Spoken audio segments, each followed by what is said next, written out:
Hello everyone, I'm Lotus and over here, Grace Posthumous Wish for PC. So this game is developed and published by Tomo. It's a visual novel, but it looks interesting, at least from the Steam page, like the design of the characters and like what can be. It looks interesting.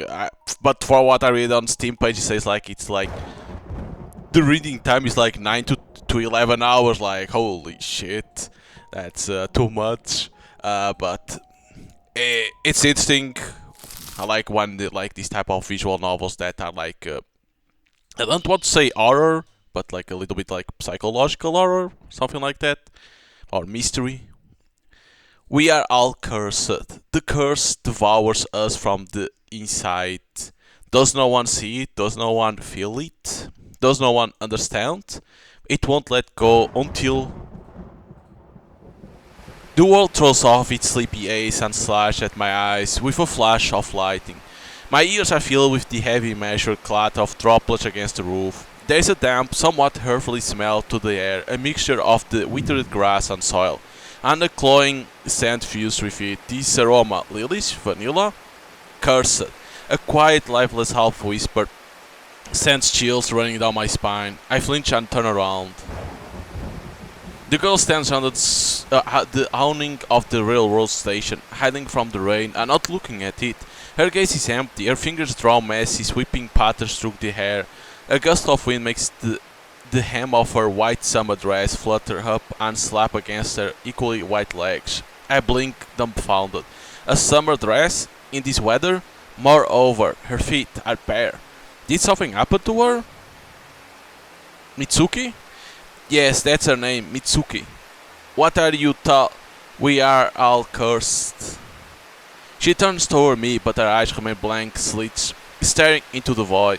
Mitsuki, my classmate, my friend. I don't know how much about anything at all, but I'm certain one thing. Mitsuki looks scary. Where did I go wrong? How can I undo all of this evil? Another flash of lightning starts her beautiful face beyond recognition. Everything around me, nothing but misfortune. I'll try, I'll break the curse.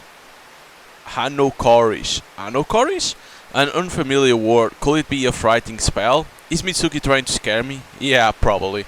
The atmosphere is favorable. A thunderstorm, lightning flashing, not a soul around. No one around.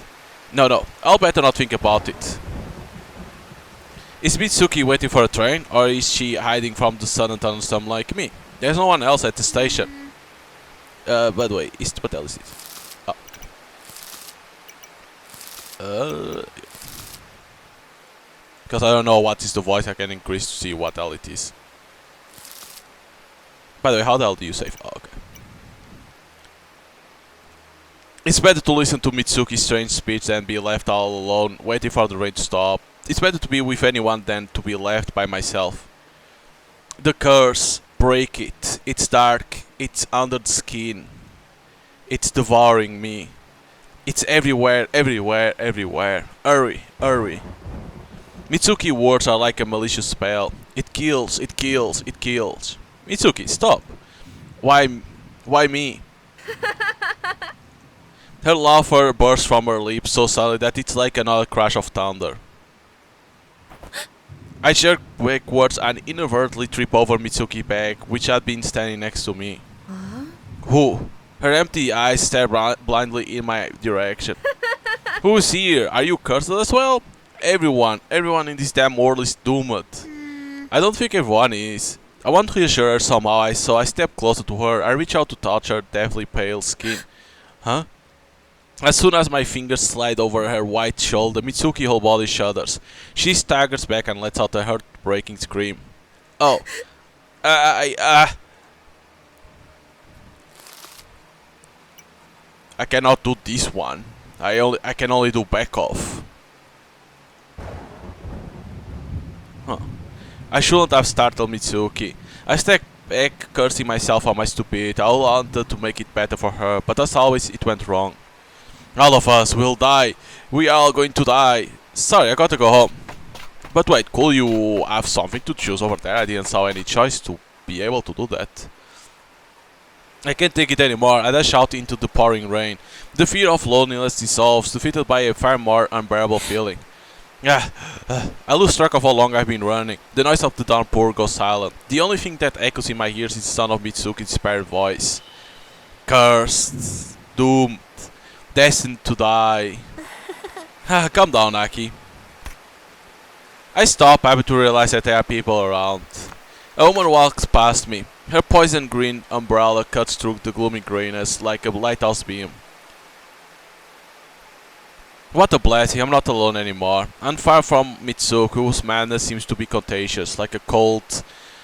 If I keep standing in the rain like a dumb, I could end getting sick for real. Good thing home isn't that far away. I head down the familiar road, noting a woman with a poison green umbrella passing by. I'm back. The light in the kitchen is on, which means Dad has already returned from work. Dad? He doesn't move, he only continues to study his hands, which rests on the table before him. Yeah, there is things that we can't do for now, but so we come back, is it? Leave him alone. Alright, I won't disturb you. He's just sitting there, sad and gloomy. Once again, there's no point in talking to him. I'll better mind my own business, lest I cause trouble again. Here I am. Phew, what a day.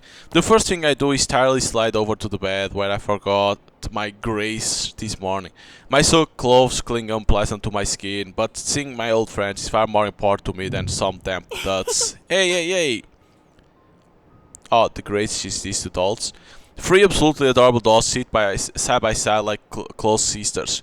The grays never fail to please my sight. They bring me wonderful happiness and prevent me from giving into despair. One is so pretty she seems to glow. The other looks brave and bright, pure from all darkness and evil. The first resembles a blooming bud, and for some reason I imagine her being full of love for someone. I spent long evenings fantasizing about the adventures of Grace. I love those dreams were always kind, bright, and cheerful. Thanks to these dolls I don't feel lonely. I'm not alone when I'm with them in my room. And of course there are three of them. 3 is a great number. A number for salvation from 3 misfortunes. You won't believe what happened to me. Mitsuki has completely lost her mind. She's been weird enough lately, but today she was downright freaky. She talked a few about curse. I tried to put off my blouse, but get tangled up in the wet fabric that clings to my skin.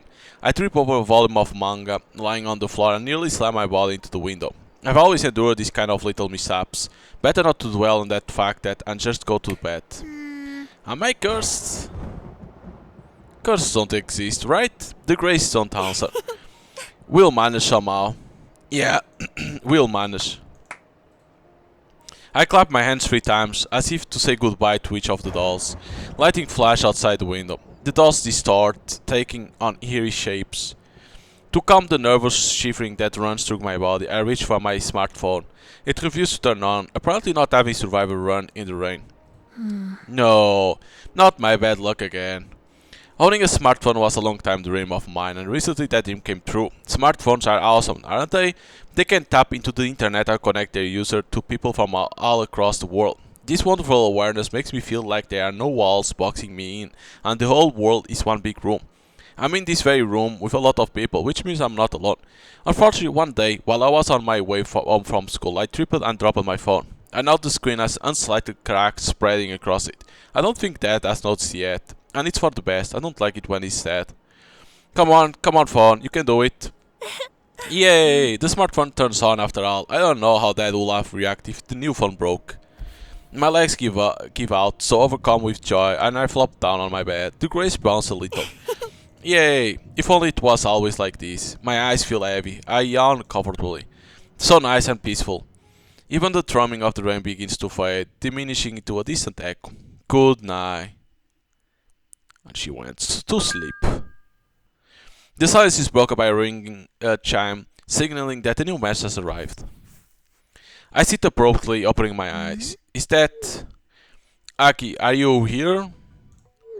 Aki? I shake my head to chase away the drowsiness. Tomo is my best friend. I talk with her about everything and she gets me like no other. We have never seen each other in person. Somehow we could never find the right time or place to meet. It's too bad that we both go to different schools. If we didn't, we could see each other every day during breaks. Here, I overcame today's misfortunes. It was scary though. It's so good that you answer. Mitsuki was saying creepy things. Mitsuki? What did she say? That she's cursed and so is everyone around on me. I have to wait a bit for a reply. Creepy indeed. You don't say. I'm gonna go to sleep. I'm exhausted. Sweet dreams. Make sure to write me tomorrow. I go against my word and don't go straight to sleep. Now that my phone is working, I decide to check the general chat. Later there have been discussions about Shamrock, a site where you can read about all sorts of mystical stuff. According to Shamrock, there are many special places and urban legends in our city. People have become very interested in esoteric topics, so there is a constant stream of new articles on the site. Naturally, there are lively discussions in the chat as well. A mystery. Do you believe in curse? I believe in magic. What are you getting at? They say Mitsuki has been cursed. Huh? Mitsuki? Why are they bringing her name up again? Alright, I forgot that I'll invite a few friends from school to this chat. Mitsuki who? A classmate. She used to be normal, but now it's like she's been replaced with a doppelganger. What? And what do curses have to do with it? She's creepy, seriously. You can tell there's something otherworldly involved. Stop rambling. I wouldn't jump to conclusions. Evil is real. It affects people and destroys them. Curses exist and you never know if or when one could fall on you or your loved ones. He's right. I've recently found out that the neighboring boy is missing. They are still looking for him. Was he taken by the curse as well? Go figure. Sometimes it just happens, and it can't be fixed. What a gloomy fella. Even if Mitsuki and I are cursed, it doesn't mean we should give up, lie down and die. Both Mitsuki and I will definitely be fine. Right, Grace? My lovely and graceful friends remain completely silent.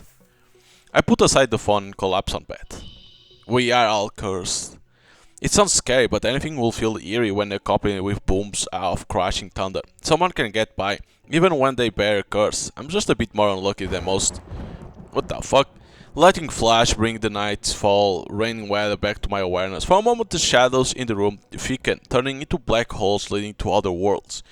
The beady eyes of my doll stare at me expectantly. For a sec I feel as if someone's gaze is on me. No, that's enough for today. Good night. Misfortunes today. Scary Mitsuki got caught in the rain. Mom still not back. What were my misfortunes for today? Scary Mitsuki got caught in the rain. Mom still not back. Tomorrow, as usual, will greet me with a new triad of misfortunes, but I mustn't give into a fear. I need to be strong and I need to get a good night's sleep. Because sleep is the best medicine.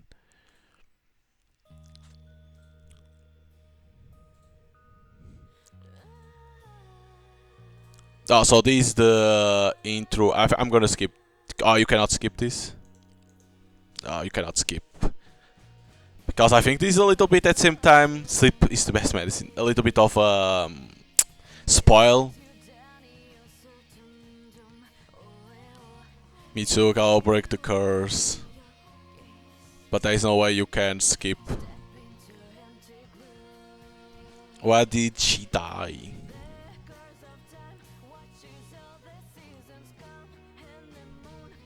Natsumi, don't look at me like that. Haru, ghosts are no match for us. Yes, with that face.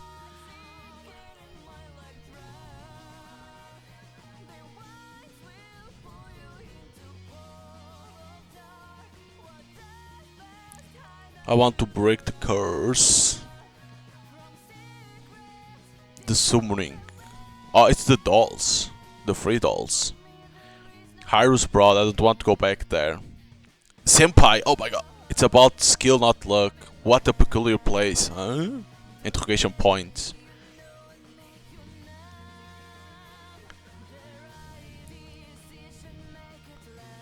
Jesus.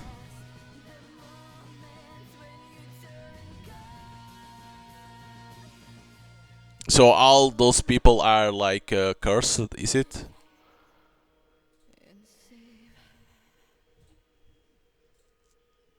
Grace, posthumous wish.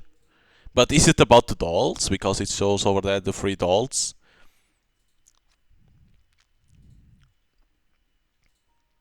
Running in the rain came with consequence. I've gotten sick after all. Well, this looks like a free. Huh.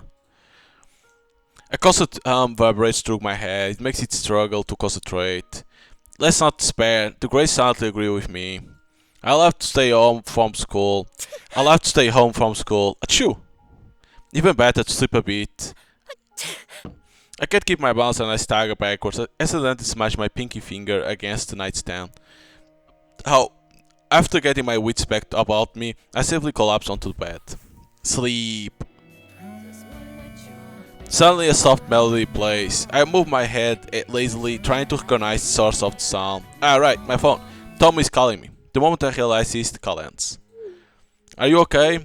Probably, sorry, I couldn't get the phone in time. You've been sleeping for a long time. I missed breakfast. Dad must have left for work by now. Are you sure you're okay? Looks like I've made Tomo worry. I don't want that. A call isn't that big a deal.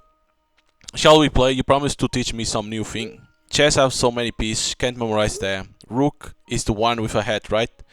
There's a pause. I yawn and stare at the slim ray of light falling through the curtains. Sometimes if you stare into a ray of sunlight for a long enough time, it begins to feel like someone's watching you from the other side. Oh? My phone nearly bounced as it burst with an influx of message. I will, of course I will. You want to memorize the piece of cake. Let me explain. A pawn is the most common piece on the board. Tom begins sending long explanatory messages filled with information. My head continues to throb painfully, so it's hard for me to retain anything I read, but I'm just glad that Tomo is happy.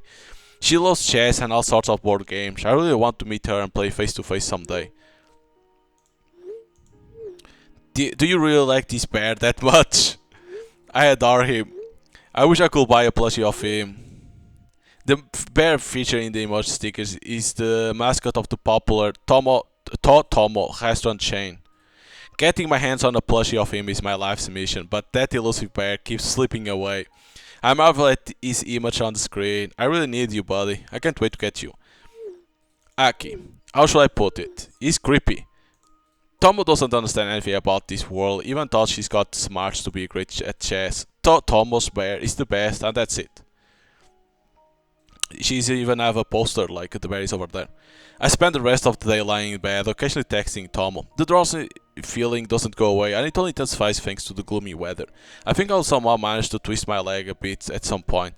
My ankle drags my awareness back to it time and time again, with its nagging pain. But I'm soon struck with the brilliant idea to put something soft underneath it. Alas, I misjudge my strength as I pull a decorative pillow out from a huge plushy cat, and it flies into the mirror on the wall. Oh shit, and you break the mirror? Great. The sound of fracturing glass splits the room. How? A few shiny shards fall to the floor along with the pillow. Oh, no worries, just a minor misfortune. I have to keep myself occupied, something safe. Have some choice. Exercise, do my homework. Exercise. I need to stretch, my legs more than likely sore for a reason. I've been spending far too much time laying around. Without exercise, I'll quickly become as stiff as a tree. And one! I raise up my arms up towards the ceiling. My muscles give out and my arms come falling down. Sports really aren't my thing, but it's too soon to give up. I try doing squats. Phew! 1, 2. One of my legs wraps itself around the other. The room tilts and the table standing in the center begins to approach inevitable. Ah! I collapse forward. The table staggers and one of the stuffed toys sitting peacefully on it flies out of the window. Good thing it's closed. Ah no, it's open! When did I open it? Oh, sorry Mr. Dog. I'm gonna go outside and rescue him. Night arrives and darkness spreads, overtaking my room. To keep myself occupied for the night, I decide to open up the chat room. The boom of fascination in the paranormal hasn't waned a bit. Someone had thrown in a link leading to another chat room earlier.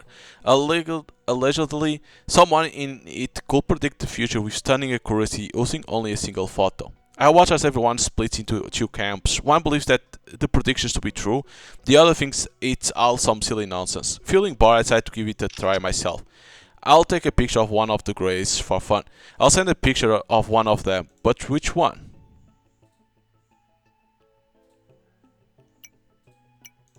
We choose the left. I send a picture into the chat room. It doesn't take long for their reading to appear on my screen. Dies a fateful encounter. Trials. The predictions bizarre and meaningless. It was silly to expect anything better than that, given that it was a picture of a doll. Then I think I have a photo of Mitsuki saved in my gallery. One that I accidentally taken while I was filling with my phone in our school's hallway. What if?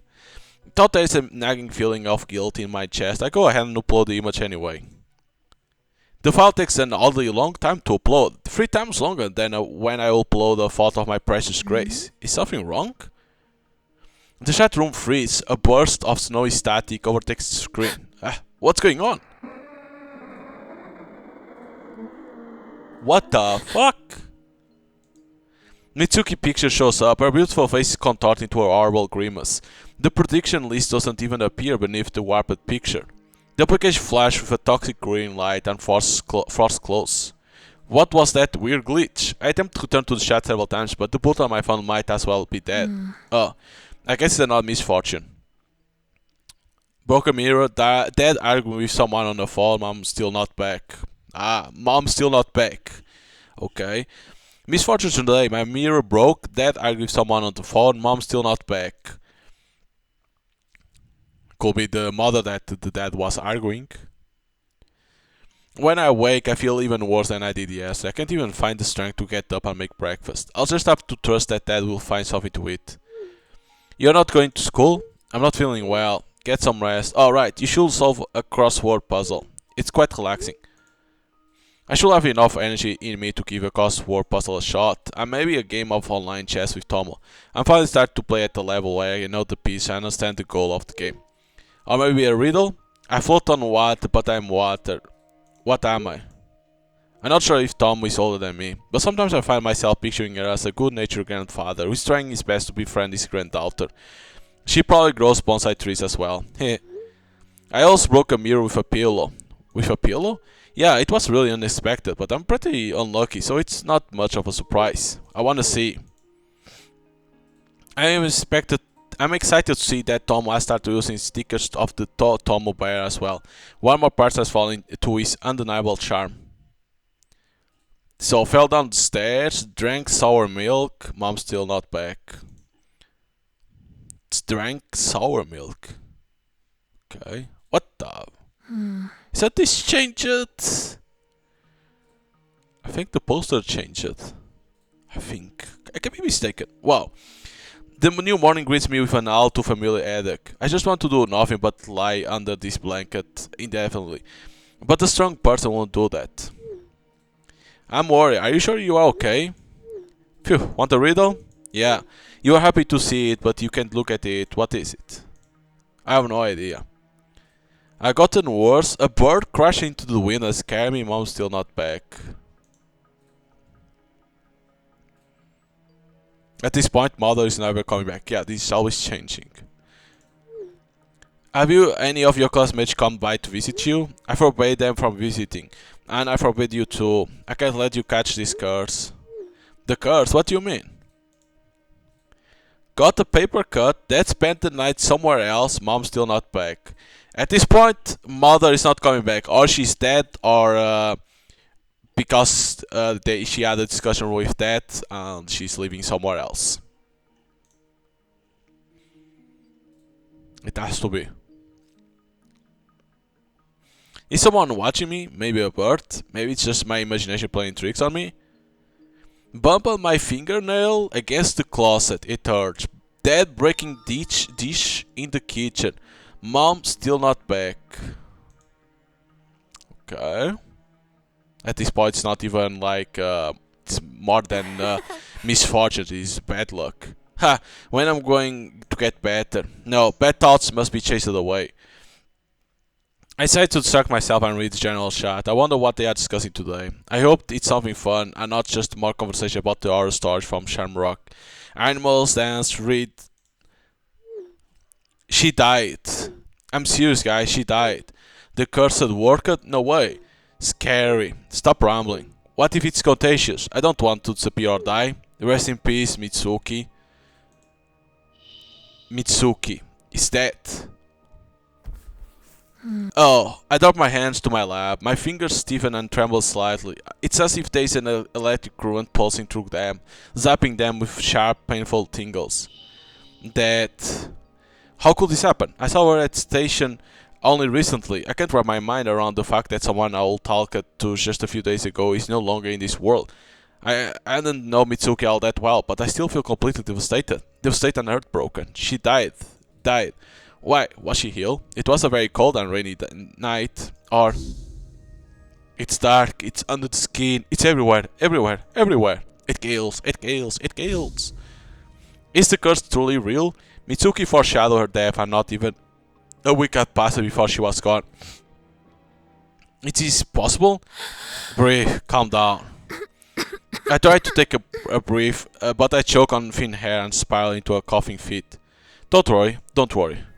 The mail I set to Tomo's number begins to ring. It sounds different, creepy, abnormal, desperate with madness. I drop the call immediately. Could it be the work of the curse? Then I'm going to die too? When? When I give up like Mitsuki did? When I lose my mind like her? When this weird sickness completely breaks me down? Oh shit. Oh fuck. It's not creepy at all. The light bulb over his head blinks and goes off, plunging the room into a clammy darkness. I doubt Dad is going to buy a new one anytime soon. I'll just have to live in darkness for a while. How did she die? Anyone knows the details? She probably died a horrible death. Stop it, have some decency. They say her death was connected to some girl. What girl? I don't know her name, but they say it was all her fault. Since the cause of her death is being kept secret, something out of ordinary happened, right? Makes sense. Do you think I'm cursed? I don't think it's really a curse. Mitsuki died, she was cursed and said that I'm the same. I get so nervous that I type almost blindly. Tomo doesn't reply for some time. I get even more nervous. If Tomo ever left me, I won't be able to live with such horrible misfortune. Do you want to break the curse? My salary becomes a bit as bitter as my thoughts of the future. I don't know. What are you gonna do? I don't know. I need to get some rest. Would you like to meet up? Oh, I'll be happy to. But later, I don't want to infect you. Get well soon. I go offline.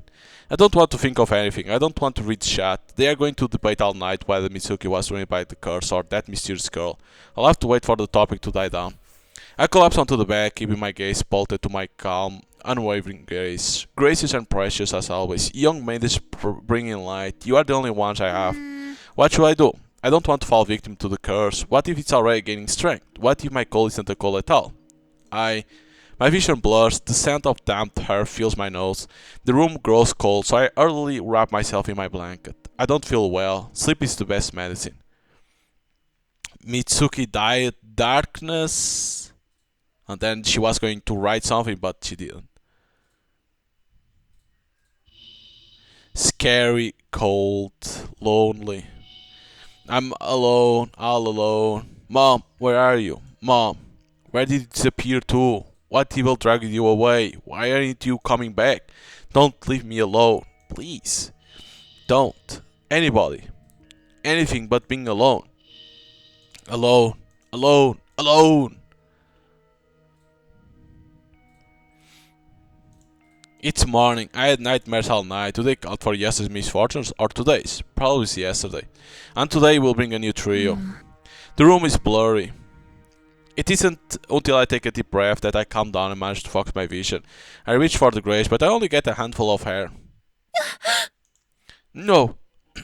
Where are they? They vanish. Don't leave me. My chest suddenly becomes empty as a vacuum. I flounder on my bed, not realizing where I am. Colors mix up, objects blur, evil lurks in the shadows. Where are you? Where am I? It's bad, scary, painful, unbearable, lonely. The spikes of terror make me dizzy. My head burns with the fire of pain. With a muffled, desperate cry, I fall off the bed and onto the floor. She begins to go crazy. Don't leave me. The grays are lying on the floor near the nightstand. I must have knocked them off while I was suffering from nightmares last night. So silly of me. And here I was getting so worked up and scared. I return the grays back to their rightful place and take 3 deep breaths. Then I collapse onto my bed, clutching the smartphone to my chest. I'm very sleepy. She was going crazy already because she was feeling alone and she was going cuckoo. I do so for some time, my hands are still trembling slightly. This cold doesn't want to go away. Is it really cold? I don't feel hot like when I have a fever. Instead, my chest is being eaten away by a dense pressing nausea, inducing anxiety. The doorbell rings. I stand up abruptly, not knowing who could have come at this hour. Have my classmates brought printouts from class, or has the teacher come to see if I am okay? No, it's too early. If anyone from my school will visit me, it will be later in the afternoon. Probably Tomo. Not sure what to expect. I walk down to the ground floor, go to the front door and open it ajar. Oh. It's mail. Please take this package. Sorry, but I don't have a stamp. Dad will be back in the evening. No worries. Don't you think Tomo should be received immediately? The conversation sounds strange, but my doubts dissolve as soon as I realize what I've just heard. What? Tomo? Can it be him? By the way, is this vine supposed to be like this? Or it's growing? I take the box, my hands tremble slightly with anticipation. Thank you. As I turn towards my house, I can feel the courier's gaze on my back.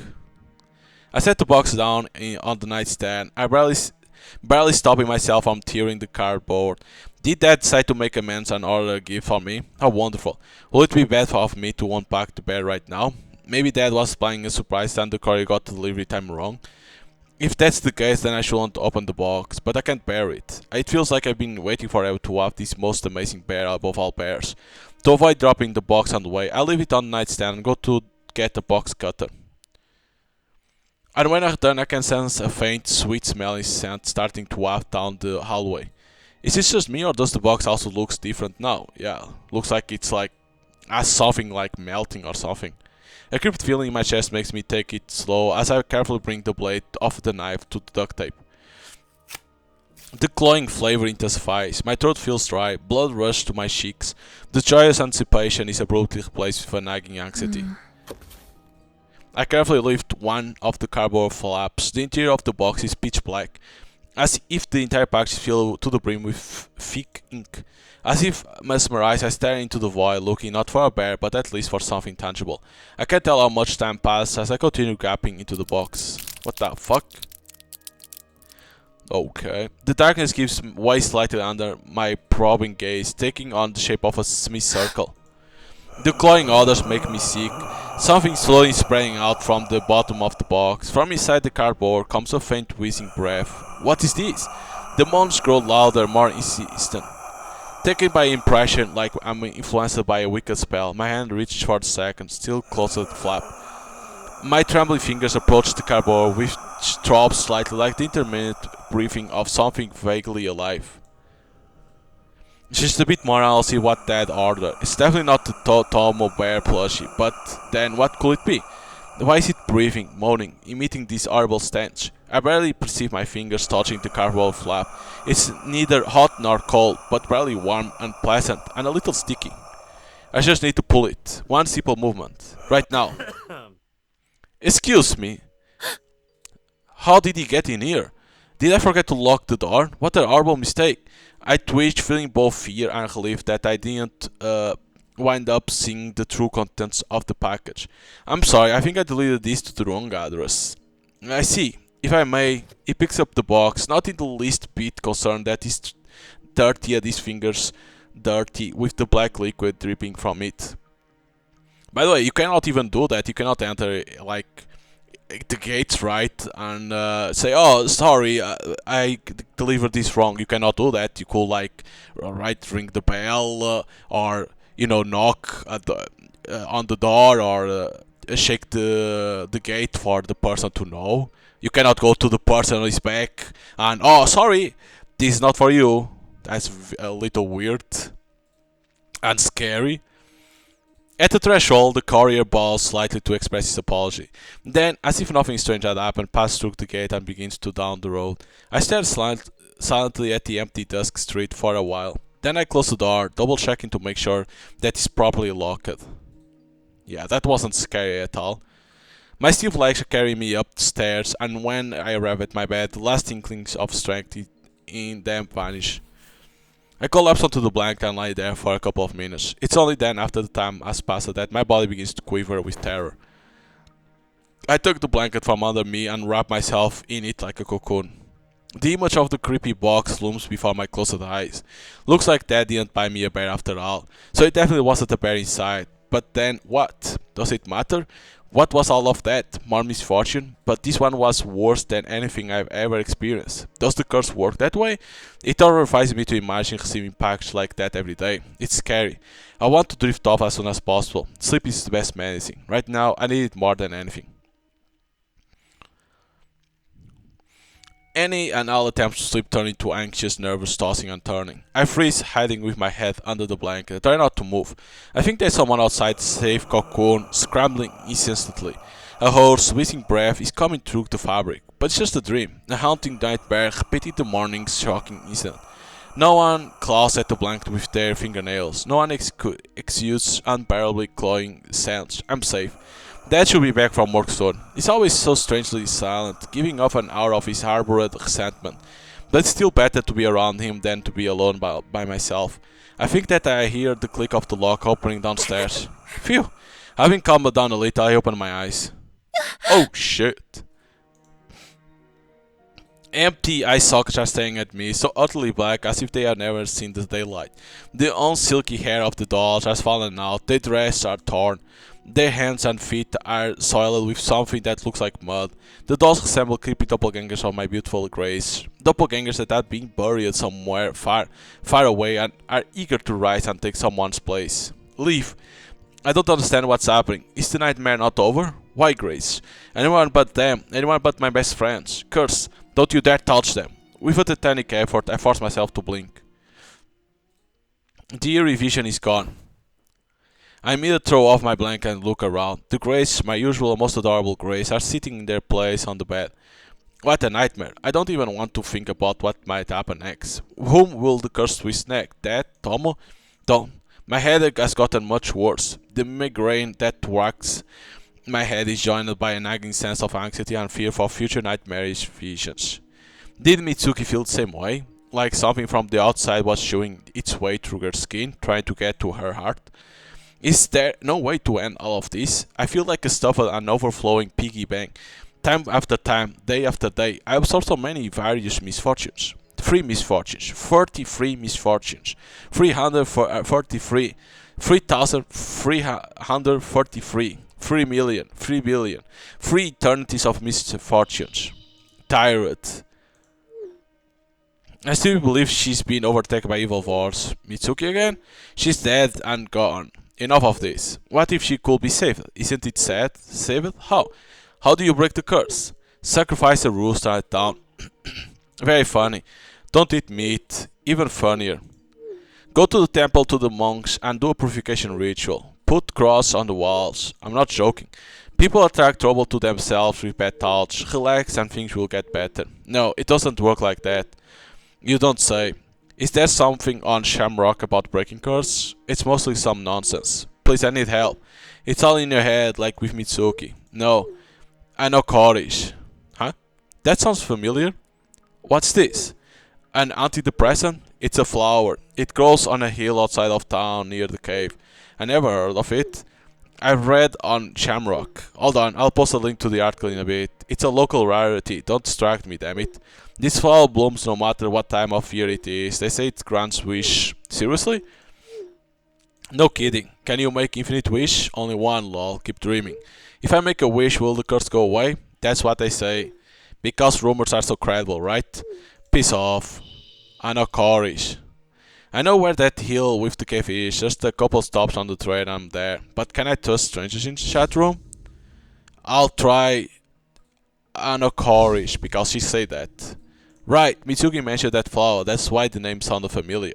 Mitsuki wanted to fight the curse. Does this mean she believed that Ana courage grants wish? Did she ask the flower to lift the curse? But it didn't work, she died. Because she didn't got it. So difficult. Wait a minute. Someone in the chat room said Mitsuki's death was some girl's fault. Was that girl the reason that evil spell could not be broken? Mitsuki, what the hell happened to you? Who is to blame for your death? Did you know how to lift the curse? Mitsuki, I want to talk to you so badly. Why didn't I think of asking you for details? Maybe together we could have managed and you would live it. It's just like my grandmother used to say. Is there any way to contact the dead? Speaking of grandmothers, I tried Kokuri-san once. It didn't work. Who'd have thought? Kokuri-san is BS. Are there any other ways? It's not easy to contact the dead. You need special circumstance. Come again? Magic. Not quite. Special place, old special power. For example, some place may allow you to travel to other worlds. Dude, go sleep it off. This place always exists, even if they weren't here before. I kind of don't get it. It's the only place where you have a chance. I don't understand a thing. Do they mean the hill with the anacordish? I'm tired. I'm so damn tired of all these misfortunes, doubts, and fears. My head keeps buzzing. Why do I have to deal with all of this alone? Dad, why don't you come and rescue me? Mom. So we still can't do this fight. Maybe I should sleep some more, rest, gather my strength, and then act. Or maybe I should do nothing at all. It's pointless to put my hopes in some flower. It's pointless to think about Mitsuki, because she's already dead. It's pointless to go anywhere. I want sleep. I'll screw it up anyway. It's always like this for me, with all these misfortunes. Perhaps death isn't such a bad thing. It is no more pointless than a life full of constant bad luck. Pessimistic thoughts completely fill my tired, foggy head. I better go to bed, lest I drown in boredom. Tomorrow is going to be better. I'll handle tomorrow's misfortunes better than today's. Meet them with a usual smile. Mom used to say that she loved my smile, that strong people are never sad. Mom, please return home tomorrow. Don't leave me. Tomorrow. Tomo? I'll find you. Don't give up. I want to reply, but Tomo is already offline. Don't give up. Okay then, vaguely hoping to learn a few more details about Anacordish, I switched to general chat. Aki. No, what is this? Is my phone now cursed as well? Is it a new misfortune? No, don't. What should I do? How do I contact Tomo now? Tomo. I feel like I've been splashed with ice water. What if the curse is contagious? I got sick after I ran into Mitsuki. What if some of the evil charms got to me? Will I in turn infect someone else? Can the curse be transmitted over the internet, or is a face-to-face meeting necessary? How do I know if Tom is safe? There's no way to know. Either I hope for the best or I try to lift the curse. The longer I think about it, the more I worry about Tomo. Well, if that's the case, it's worth overcoming my apathy. Go to the cave, see that hill with the magic flower. It's all scary, of course, but for Tomo, I have to do my best. A new day begins. I change my clothes, stowed the grey sheet in my bag, and hit the road. The weather is peculiarly gloomy. I try not to look at the sky. Only once do I lift my head to examine the clock hanging above the entrance to the bouquinist bookshop. The clock is beautiful, decorated with curly cues. I like its elegant hands, even thought it's confused to attempt figuring out the time with them. They always converge in the shape of a triangle. I like it when they stop at exact 3 o'clock, just like they do now. I can't help but think it's a good omen. I don't know how long it took me to arrive at the bus stop. My mind has been riddled with fears and vague hopes up for the entire trip. I wonder what I should expect when I make it to the hill. Does the flower even exist? That someone has already built a gas station on the hill? That I will lose my wallet and travel card and have no other choice but to walk the entire way back home? The piggy bank overflowing with misfortune is cracking, threatening to break my spirit. Have I even come to the right place? Unfamiliar places are frightening. The thought of getting lost somewhere on the outskirts of town makes my heart jump to my throat. It's hard to navigate without my phone, but I will make sure to memorize the exact clues I'll be given. A river, a hill with a large tree, a trail into the forest. Homer asks that nature goes mad near Nakaris. That's impossible to tell the time of year, sometimes even the time of day. Looks like I've gotten lost so far. But it doesn't prove that the meadow with the magic flowers exists. Consider my bad luck. Scary. However, my fears are unfounded. The hill, the cave, and even the mysterious Nakaris turn out to be as real as Gracie in my bag. The cave looms black against the row of gloomy trees. A coldness issue far from its mouth. I pause for a moment, afraid to draw any closer. Forward, Aki. There's no going back now. My throat is dry, my vision is blurry again. I don't want to go any closer to the creepy cave. I can feel that its stare is aimed at me, issuing forth from its dark, stony mouth. My intuition screams at me that there is tremendous misfortune waiting within. A fate far worse than the likes of receiving a creepy package in the mail. No, no way I'm ever going inside. Having mustered up my courage, I get closer. Much to my relief, the entrance to the cave is blocked by a mesh fence. Dark stalks intertwine on its corroded metal like spindly threads. A heavy-looking corroded tool lays on the grass nearby. I think this type of tool is used to snip bolts. Bolt cutters, I guess. A slight shiver runs through my fingers. There's an airy desire, like that of the feather's touch, driving me to pick up the tool and cut a hole in the fence. That incomprehensible impulse evaporates as soon as I remember the cave. There's no need to meddle with it when I have come here for another purpose entirely. And a courage. The familiar flower beckons with unusual coloring. It begins to feel like I'm an insect being drawn to a dangerous deadly flame. I want to touch the translucent petals, but I'm afraid of getting burned. Chances are such a plant is poisonous enough to eat through the skin and down into the bone. I've never seen such a flower before, thought its shape seems familiar. It smells very strongly of something glowing, sweet. Lilies? Vanilla? Mystic. Have I really grasped the thread leading to salvation after all? Come to think of it, since I'm being haunted by three misfortunes, it stands to reason that good fortune might be possible as well. First fortune, I'll learn of a way to lift the curse. Second, and a curse is real after all. Third, my wish will come true. What can I do to make the magic work? And a curse grants wish, so for starters I need to wish for something, right? Just like that. Huh? Something glitters on the mesh of the fence, and the chorus flowers had completely captured my attention, and I didn't notice some jewelry hanging next to one of the buds. What? A pendant? I touched it with the pads of my fingers. Huh? What was that just now? Like frames from a movie? Memories? I can't make heads or tails of any of it, so I just shake my head and push those images out of my mind. The pendant is more important right now. It seems so familiar. Where did I see it before? Right, Mitsuki wore this pendant all the time. She would keep it hidden under her school uniform. It was very dear to her. She came here, up this hill, to the cave, to encourage. Tried to lift the curse, made a wish. Maybe she left her pendant as an offering? In exchange for a wish, I didn't bring anything. This detail wasn't mentioned in the chat. I'm confused. Mitsuki didn't make it anyway. She'll die because of some girl. Do I have any chance for success myself? Alright, can't hurt to try. I take off my hat and hang it up just like Mitsuki pendant. Sorry, flower, I don't have anything else. Beside the grace, but there's no way I'm leaving them. I love this hat as well. It was a gift from my mom. It's not much, but maybe this way the magical flower can find my mom and bring her home. I take a deep breath, count to 3 and exhale. My hands run over the fluffy heads of the grays, give me courage from them. According to Shamrock, I have to pluck a flower and then make a wish out loud. One wish, loudly and clearly. I squeeze my fingers together at my chest, hesitating. All that's left is to understand exactly what I want. My wish has to be loud and clear. Please, please, dear Nakorish. I don't know if curses exist. I don't know if I'm indeed cursed, but I need help. What do I need most? A release from misfortunes? I don't want to be afraid of being alone anymore. I want Tom to be protected from the curse. I want Dad to talk to me like he used to. I want Mom to return home. Too many wishes, and I can't decide which one is better. A gust of wind blows across the hill. An icy drop falls on my nose. I raise my head to the sky, answer to the scowling clouds with a skull of my own. And yet I smile. I can't give up, even if it seems bad. I can deal with misfortunes. The important thing is that Tomo doesn't get cursed. Aki?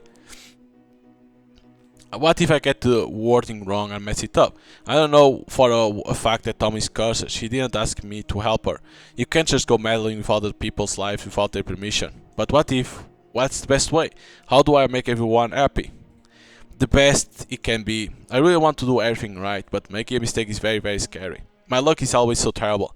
Why will an encourage grant a wish properly? What if the flower gets it wrong, twists it, turns it upside down? What if the best for everyone winds up turning into something even worse? I can never make this. I still don't understand how you can make think again. I take a step back from the fence. I can't take such a risk. Aki, I can't think that good intentions alone will solve all problems. Can you hear me? The best thing to do right now is retreat. No good deed goes unpunished. Aki, huh? Is someone calling me? The voice is coming from somewhere in distance. I shake my head and look around. Anacor's flowers rustle their petals in the wind. The stifling, glowing scent intensifies. Aki, where? I run my eyes and finally see her. She stands before me, flushed and desperate. Her long hair flutters like ribbons. Her skinny body seems even thinner because of the loose haori worn over her school uniform. Aki, can you hear me? Her voice is breaking after endless attempts to get me. I hear you, sorry. The girl flinched as if she's taken a hit. Her bottom's black eyes widen. Tears glisten upon them. I'm so glad. I was afraid you wouldn't hear me. I can be very absent-minded sometimes. Sorry, and you are? Before the girl answers, I guess it myself. Tomo. Only she knows me enough to find me even in the woods outside the town. Only she could come to my aid when I'm at my most desperate. What are you doing here? Tomo takes a deep breath, tucks a strand of hair behind her ear, as if to help herself gather her thoughts, and steps closer. Have you made a wish? No, not yet. I mean, I want to, but I couldn't do it. I'm not sure. Tomo nods silently. She still can't catch her breath. How did you know I could come here to make a wish? How did you recognize me? I was so surprised. Is it really you? Of course it's me. Who else could it be? I'm so glad at last I know what you look like. So, what you think? You don't look like a grandpa with a bonsai tree. I'm not supposed to look like that. Indeed. How did you find me? Did your chessboard tell you? A chessboard can talk. Tomo becomes serious. They mentioned a car is in the chat, so I thought you'll be here. I couldn't contact you and gotten worried. The curse got to my phone. It broke. I see. Then we don't have much time. Am I going to die? Don't think like that, but we have to do something about your bad luck. I know, but it isn't easy to make a wish. What if I don't formulate it correctly? If I make a mistake somewhere, taking a risk is scary. I know. You can't win the game if you don't know the rules. Right, like if you use chess piece in a game of Go, it just won't work. A wonderful comparison. Tomo smiles radiantly and mischievously, like a ray of sunshine brightening up a languid landscape. The chat stickers don't convey even a half of her charm, but like the Tomo from the internet, she's not well animated when it comes to her favorite games. Her elegant image gives way to the childishness and enthusiasm of a person irrevocably immersed in their hobby. Too bad that this isn't the place to be discussing chess. Playing with Tomo must be pure joy. I wonder if she'll invite me to visit. I'd love to. But first, a little nap to gain strength for the game. Huh? No sleeping. Sorry, I'm exhausted. You can't imagine what I've been through recently. I can't go on like this. Seriously, I can't. I tried searching the internet, but subject of course is too broad. I don't know what to look for. Mitsuki knew what to do. She knew right away that I'm cursed, and she mentioned an Anachorish. I don't know much about this stuff, but I know for a fact that only an Anachorish can help me. Tomo nods with a slight hesitation. Yet you still haven't made a wish. It's scary. What if it will solve everything? What if the opposite happens and I screw everything up again? Remember, no good deed goes unpunished, especially when you suffer from a curse of misfortunes. Too bad we can't ask Mitsuki. Yeah, it's a shame. We shouldn't be seeing each other. What if the curse is contagious? I start shaking again. It's a face-to-face meeting. It's necessary to transmit strange disease. Tomo is doomed. I knew it. No good deed goes unpunished for sure. If only I'll stay home. Tomo wouldn't have gotten an infection. Forgive me, I didn't want. I'll think of something. Just don't take packs from creepy couriers, okay? Well, I'll be on my way. Wait. Tomo deftly grabs me by the hem of my jacket. Where are you going? Let's finish this game together. How? A riddle. When does one mean more than many? When they eat a lot? Not quite. Never mind. I got an idea. Since Mitsuki was the only one who knew about the curse, let's ask her directly. But oh, she's dead. We could find the girl who's connected to her death, but it's utterly unclear where we should even begin looking. Like a needle in the haystack, but we know full well the name of the needle we are looking for. I don't get it. Tomo smiles smugly. It's not hard to imagine that she looks exactly like this when she's winning chess games, like a contentedly stuffed cat. While looking for the information on curse, I found one curious ritual on Shamrock. It's called Posthumous Wish. It allows you to enter into the memories of a deceased person and ask them a single question. It is somewhat dangerous, but it should definitely get the job done. Dangerous? Why? The soul of a dead person is a dark, evil place. It lures you in and makes you lose your mind. Some people go there and never return. Their hearts shatter and their minds turn inside out. You have to be confident in your abilities. We have to. I'll go with you. Are we allowed to do that? If it wasn't, I wouldn't have suggested it. What do we need to do? First, we need to have something that belongs to the deceased. I involuntarily turn around and glance at Mitsuki pendant, which still hangs from the fence. Yeah. Second, you have to come up with a question you want to ask them. And well, that's it.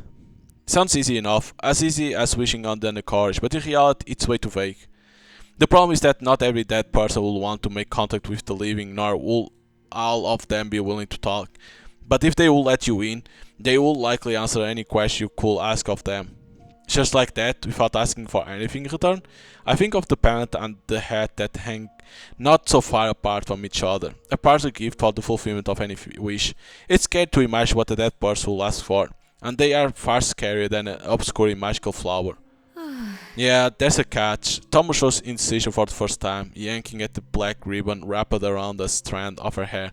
They say that in return for your answer, you'll have to grant the ghost one wish. A dead person's wish? Oh, yeah, it sounds a bit suspicious. What if they ask for something impossible? I don't know, we'll have to risk it. I have a bad feeling about this. Here comes trouble. If I risk performing the ritual, my life will change forever. And I'm not sure that change will be for the better. I know it beforehand. I really won't like meeting Mitsuki. There are going to be many things dark and scary about her answer. Lots of despair, lots of pain.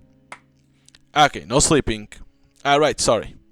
Having doubts? You see, I'm not the luckiest person in the world. I rarely ever get anything right. Everything seems to take a turn for the worst. With talents like mine, it's better not to get mixed up in stories with mysterious rituals, right? Are you backing down? I'm tired of misfortunes, exhausted both mentally and physically. Moreover, my fear is growing. I can't get Tom into trouble. I have to back off before it's too late. No, I can't chicken out. Running away is pointless. It won't solve anything. Curses don't disappear by themselves. I have to be brave for Tomo.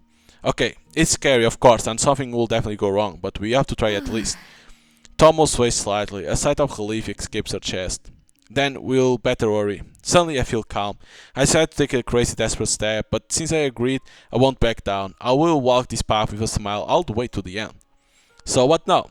Hold on, it's not that simple. Tomo walks over to the mesh fence, slowly, carefully, almost reverently. She removes the pendant hanging there. We have to wait until nightfall. Do you mind if we do the ritual at your place? No problem, Dad won't care. Will your parents let you? Of course, I'll text them.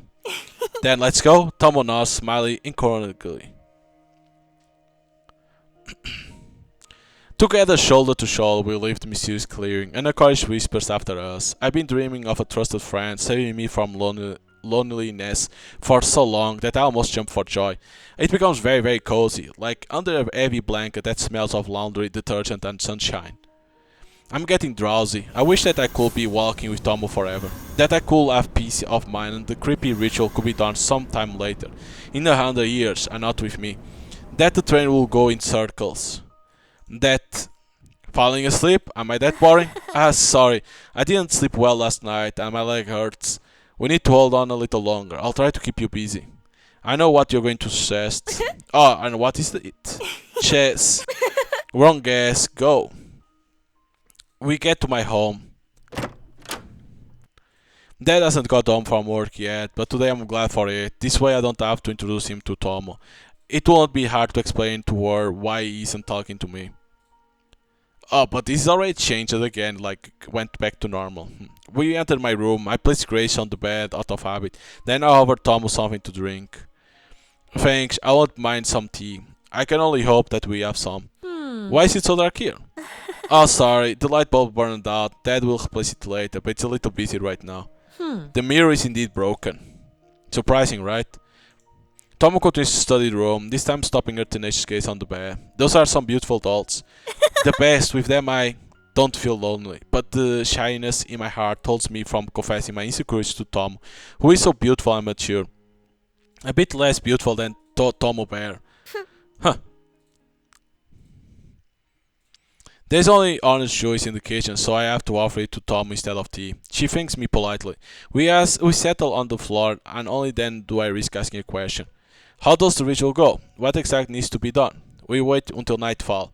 When the clock shows 3:03, we put Mitsuki's pendant under the pillow and meditate on her. Sounds too easy. If you want something hard, I'll come up with a new riddle later. Your riddles are much scarier. We chat about the ritual for a while, then we decided to distract ourselves by playing homemade chess. I draw the board on a piece of paper. We use erasers and other such stuff stashed in my desk drawer as piece. Tomo rambles on about the ins and outs of the chess piece, strategy, and how she will often play chess with her grandfather. It's like she hasn't talked to anyone in a long time, just like me. It's sad when you don't have a close person to discuss your favorite hobby with. Huh? You are falling asleep. Sorry, I was thinking, I'm having so much fun. I wish we could play like this forever. A pity we couldn't get together before. Yeah, it was silly of us. On the occasion we had chose is unusual. Yeah, a seance. We should have gone to Totomo instead. Agreed. We should definitely order Totomo burger when I break the curse. Yeah, sure. By this time it's been dark for a while. Playing chess by lamplight isn't all that comfortable. We get into bed. For the first time my friend is staying at my place for a sleepover. My heart is humming with joy. I think the last time I lay next to someone was when my mom tucked me in. Mom. Tomo doesn't look like mom, but she's emanating the same warmth. Can't sleep? Nope. For the first time in a long while, I don't feel drowsy. Shall we talk about something? Like chess? Haven't you had enough of it? Then what? How about thought? I think girls talk about boys during sleepovers. I know, I've got nothing to say either. Boys are boys, nothing to discuss. Boys, a memory from long ago flashed in and out of my mind. I think I had a friend once, or did I? Thank you for being here with me right now. All else. What about the ritual? I delve into thoughts and don't notice that the room has fallen into silence. The electronic clock shows midnight and 28. Another 3 whole hours of waiting. What question should I ask? How can I lift the curse? Of course, that's the only question I should ask, but I'm surrounded by many other mysteries. Why did Mitsuki die? Who is the girl mentioned in chat? Why was Mitsuki cursed? Why am cursed? Did mom disappear because of the curse? Will she return if the curse is lifted? Will dad become the same as before? Is Tomo safe? So many questions, and Mitsuki will only answer one. Okay. Finally, the time has come. I put Mitsuki pendant on my pillow, clutch Grace to my chest, and clench Tomo's hand. Let's go, with a smile as always. As Tomo asked, I remember the last time Mitsuki and I met. Her empty eyes, her shriveled white face, her voice shaking with cold, her words entangled with madness and fear like with roots. Mitsuki, where are you now? Somewhere nearby? It seems like I should have fallen asleep, but my mind remains clear. My nerves are strained like trembling strings. I can do this, right? I'm not so hopeless that I can't even begin the ritual, am I? Mitsuki, are you here?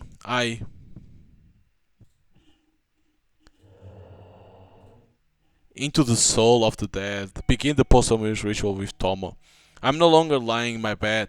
Wherever I am, it's not my room, not my house, and not even my town. It's somewhere. The white space I sit is only occasionally cut through by sickly green flickering. There is no earth or sky, no top or bottom, only an all-consuming emptiness. I'm all alone here. Alone. No. Panic rumbles in my chest, blood rushes to my face. The worst of my nightmares has come true. Except I can't wake up because it's not a dream, it's the ritual. The ritual where I'm completely, certainly, absolutely, unbearably, impossibly, intolerable, alone. I'm here. It's scary. It's so scary. Aki? Horribly scared. Something flicks me on the forehead. Oh. Fear no more, I'm here, Aki. You are not alone. Oh. So it's just no one was there and I don't disappear again. I won't. Instant means that the white space is shrouded in a murky green haze. Jesus. It transforms into an ordinary room with a bed, a desk, a half-empty closet, or rather not quite ordinary. Black vines stretch from the cracks in the walls and floor, scratching against the furniture and ceiling.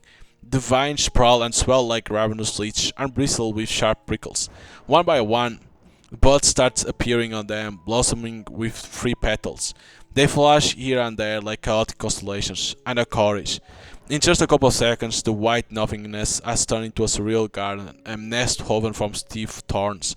Nothing can be seen behind the glass of the only window. Nothing except darkness and occasional flash of lightning. Whoa.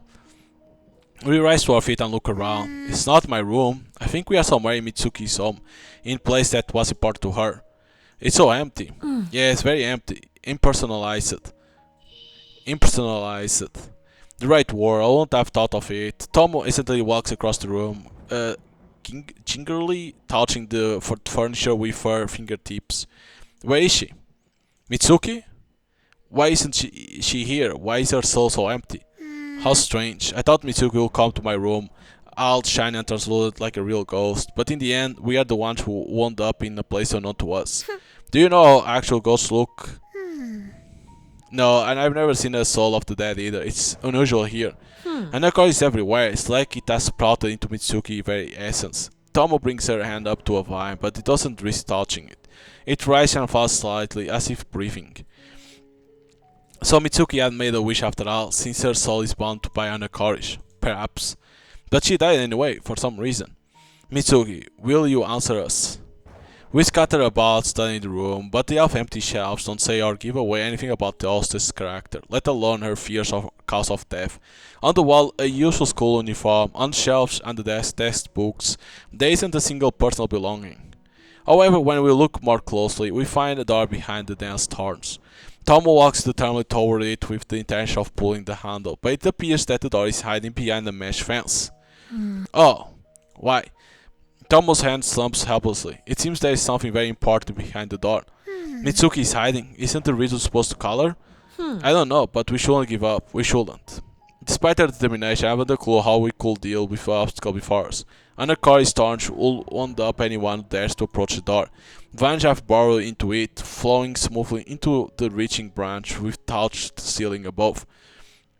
The mesh is very reminiscent of the vents where I found Mitsuki pendant, and I left my favorite hat as an offering. Huh?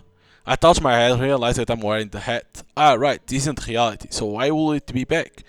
I look around the room once more. A rusted tool is lurking in a dark corner next to the desk. I think it's used to cut off iron bolts. A bolt cutter?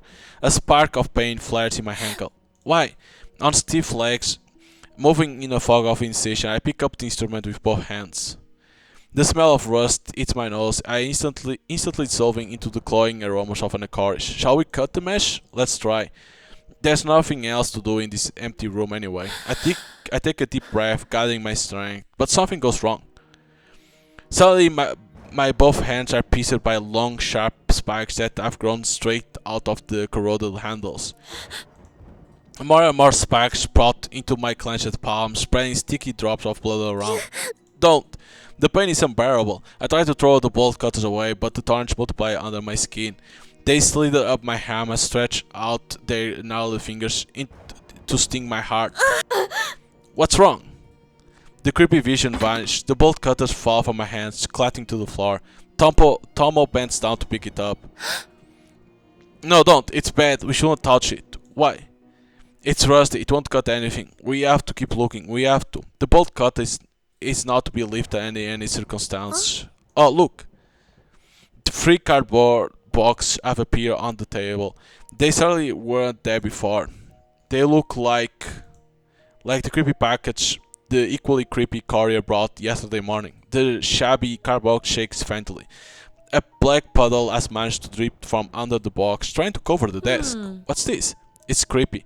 We are within the reach of summoning the dead. It's supposed to be scary. Can't argue with that. Who is afraid but still moves forward?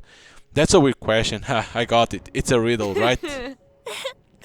Who is afraid but still moves forward? Strong person. The cardboard is rippling like an aquarius vine. Something is rolling and bumping inside the box, kicking the walls. There is a quiet, sad whisper. Each box has an image drawn on the top. Oh, what does that mean?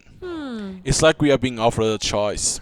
Oh, I realize that Tomo means and I freeze in hesitation. Last time I opened the box, there was someone scary sitting inside, not really looking like a Totomo bear. But what if someone had locked Grace inside? What if they are lying there in the sticking darkness all alone? It's fine, I can do it. Since Mitsuki is showing us the box, we can't ignore them. Shall we try to open one? Yeah, let me do it. Forward, forward, forward. It's too late to turn back. If I decide to go all the way, I'll go all the way. I will complete the ritual, ask Mitsuki a question, leave the curse. Whatever lies ahead, I can handle it. Let's go.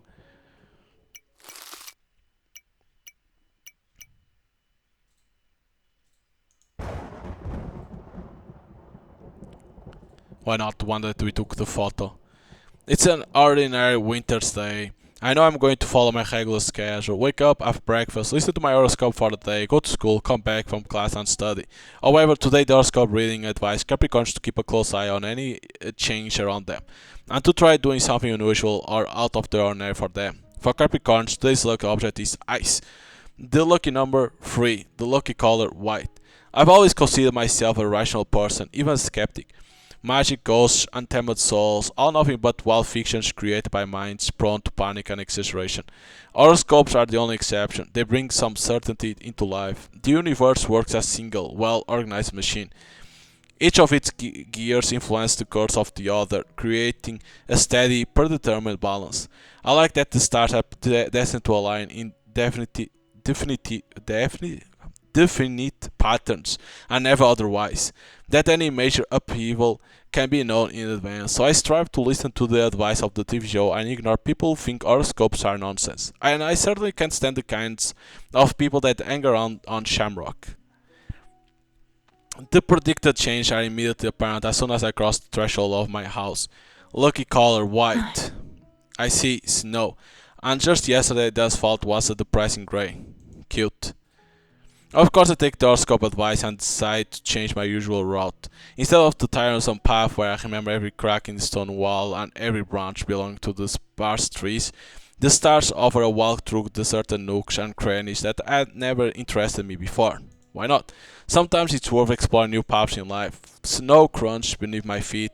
I sincerely hope that this year I'll at least see a white Christmas. Christmas, the one single topic endlessly discussed in class. How many couples will come together on the 24th only to break up on the 25th?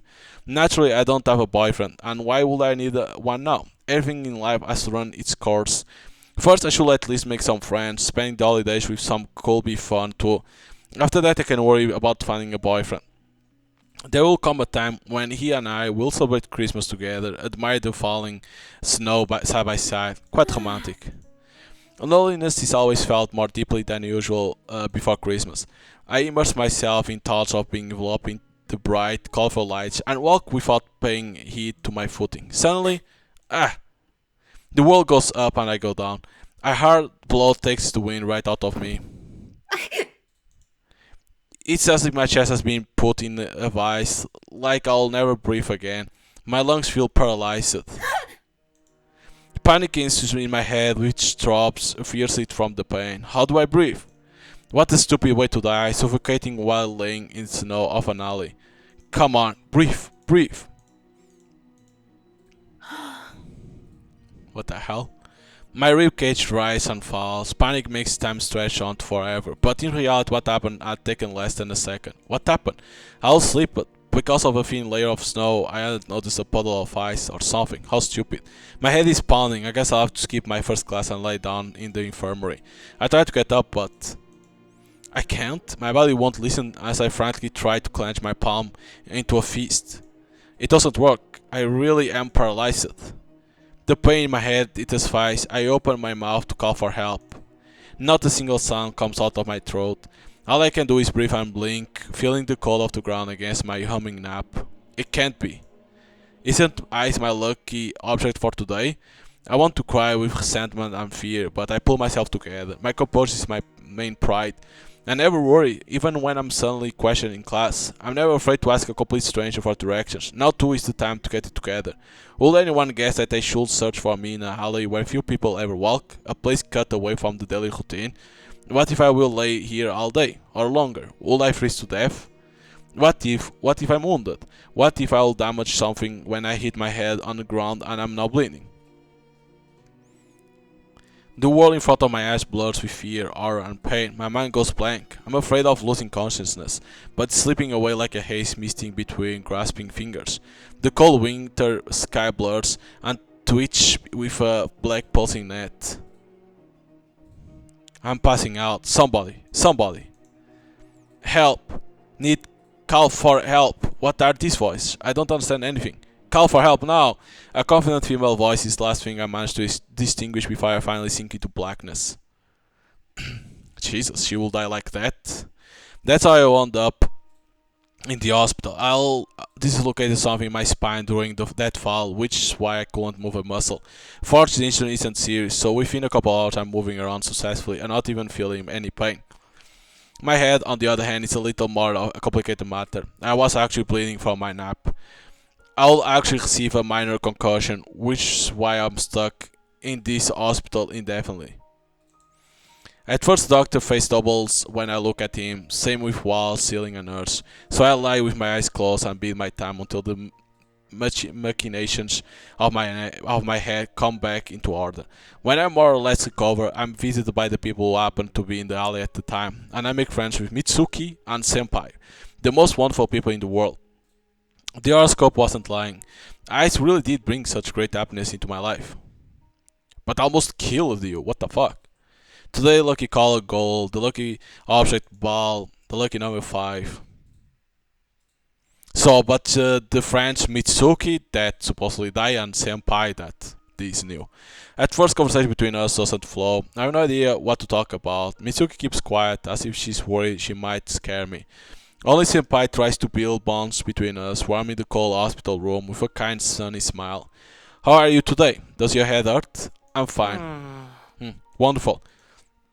It's great that you get to have a hospital room all to yourself. Look at you. My parents paid for it. Okay. Nobody talks. An uncomfortable pause hangs. After being confronted with such an awkward silence, I personally will have stopped wasting my time on pointless visits with a complete stranger. Senpai, however, is cut from a different cloth. Oh, I know. Wait just a moment. He rummaged through his backpack and pulls out some yellow balls. What's this? Poof!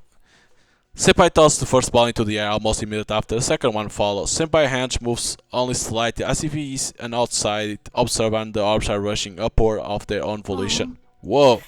But that's not all. A four ball joins the merry dance. There he goes again. Why not? You like it, right, Fuyumi? It sure is. You are quite skilled. I'm mesmerized by the confident, precise movements. See? She doesn't mind. Don't be deceived, Fuyumi. He'll only recently learn not to drop them all on his head. Don't be jealous. I'm impressed. His best record is 4 balls. I feel a little bit dizzy, but I want to see the encounter performance to the end. A 4th golden ball comes into play. Whoa, you're on fire today. Senpai diligently juggles the balls while beads of sweat mark his forehead, but his smile never falters even by a nanometer. It's impossible to take my eyes off him. 5. Well done. Mitsuki clasped her hands with genuine admiration. Indeed, it's awesome. You managed to beat your record. Phew, yeah, today's my lucky day. The dancing golden dance stops. I watch with reluctance as Senpai puts the balls back into his backpack. Where did you learn to do that? Senpai and Mitsuki exchange cheerful looks. We are both members of our school, Musicians Club.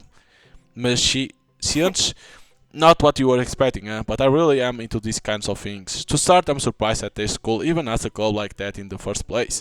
A variety of occult-related circles and groups of amateur ghost hunters are in vogue right now, but I'll really have to stay in my mind to picture Mitsuki juggling apples. I like card tricks. It's like she read my mind. Card tricks? That's amazing. You think that's cool? Then you're going to love this. Senpai rolls up his sleeve and holds his open palm out to me. There's a single cube of dice laying on it. Poof! The palm with the dice clenched into a fist, then opens empty. Whoa! And now? Senpai hand slides into the breast pocket of my shirt and freezes there. A clattering sound rings out in silence and a small object skips up to Mitsuki's feet. I'm sorry, something went wrong. I was supposed to get the dice out of your pocket. He carefully draws his hand away and I can finally breathe again. You can't have it all. It's looking like you'll spend the last bit of your luck breaking your juggling record. Mitsuki picks up the dice and returns it to Senpai.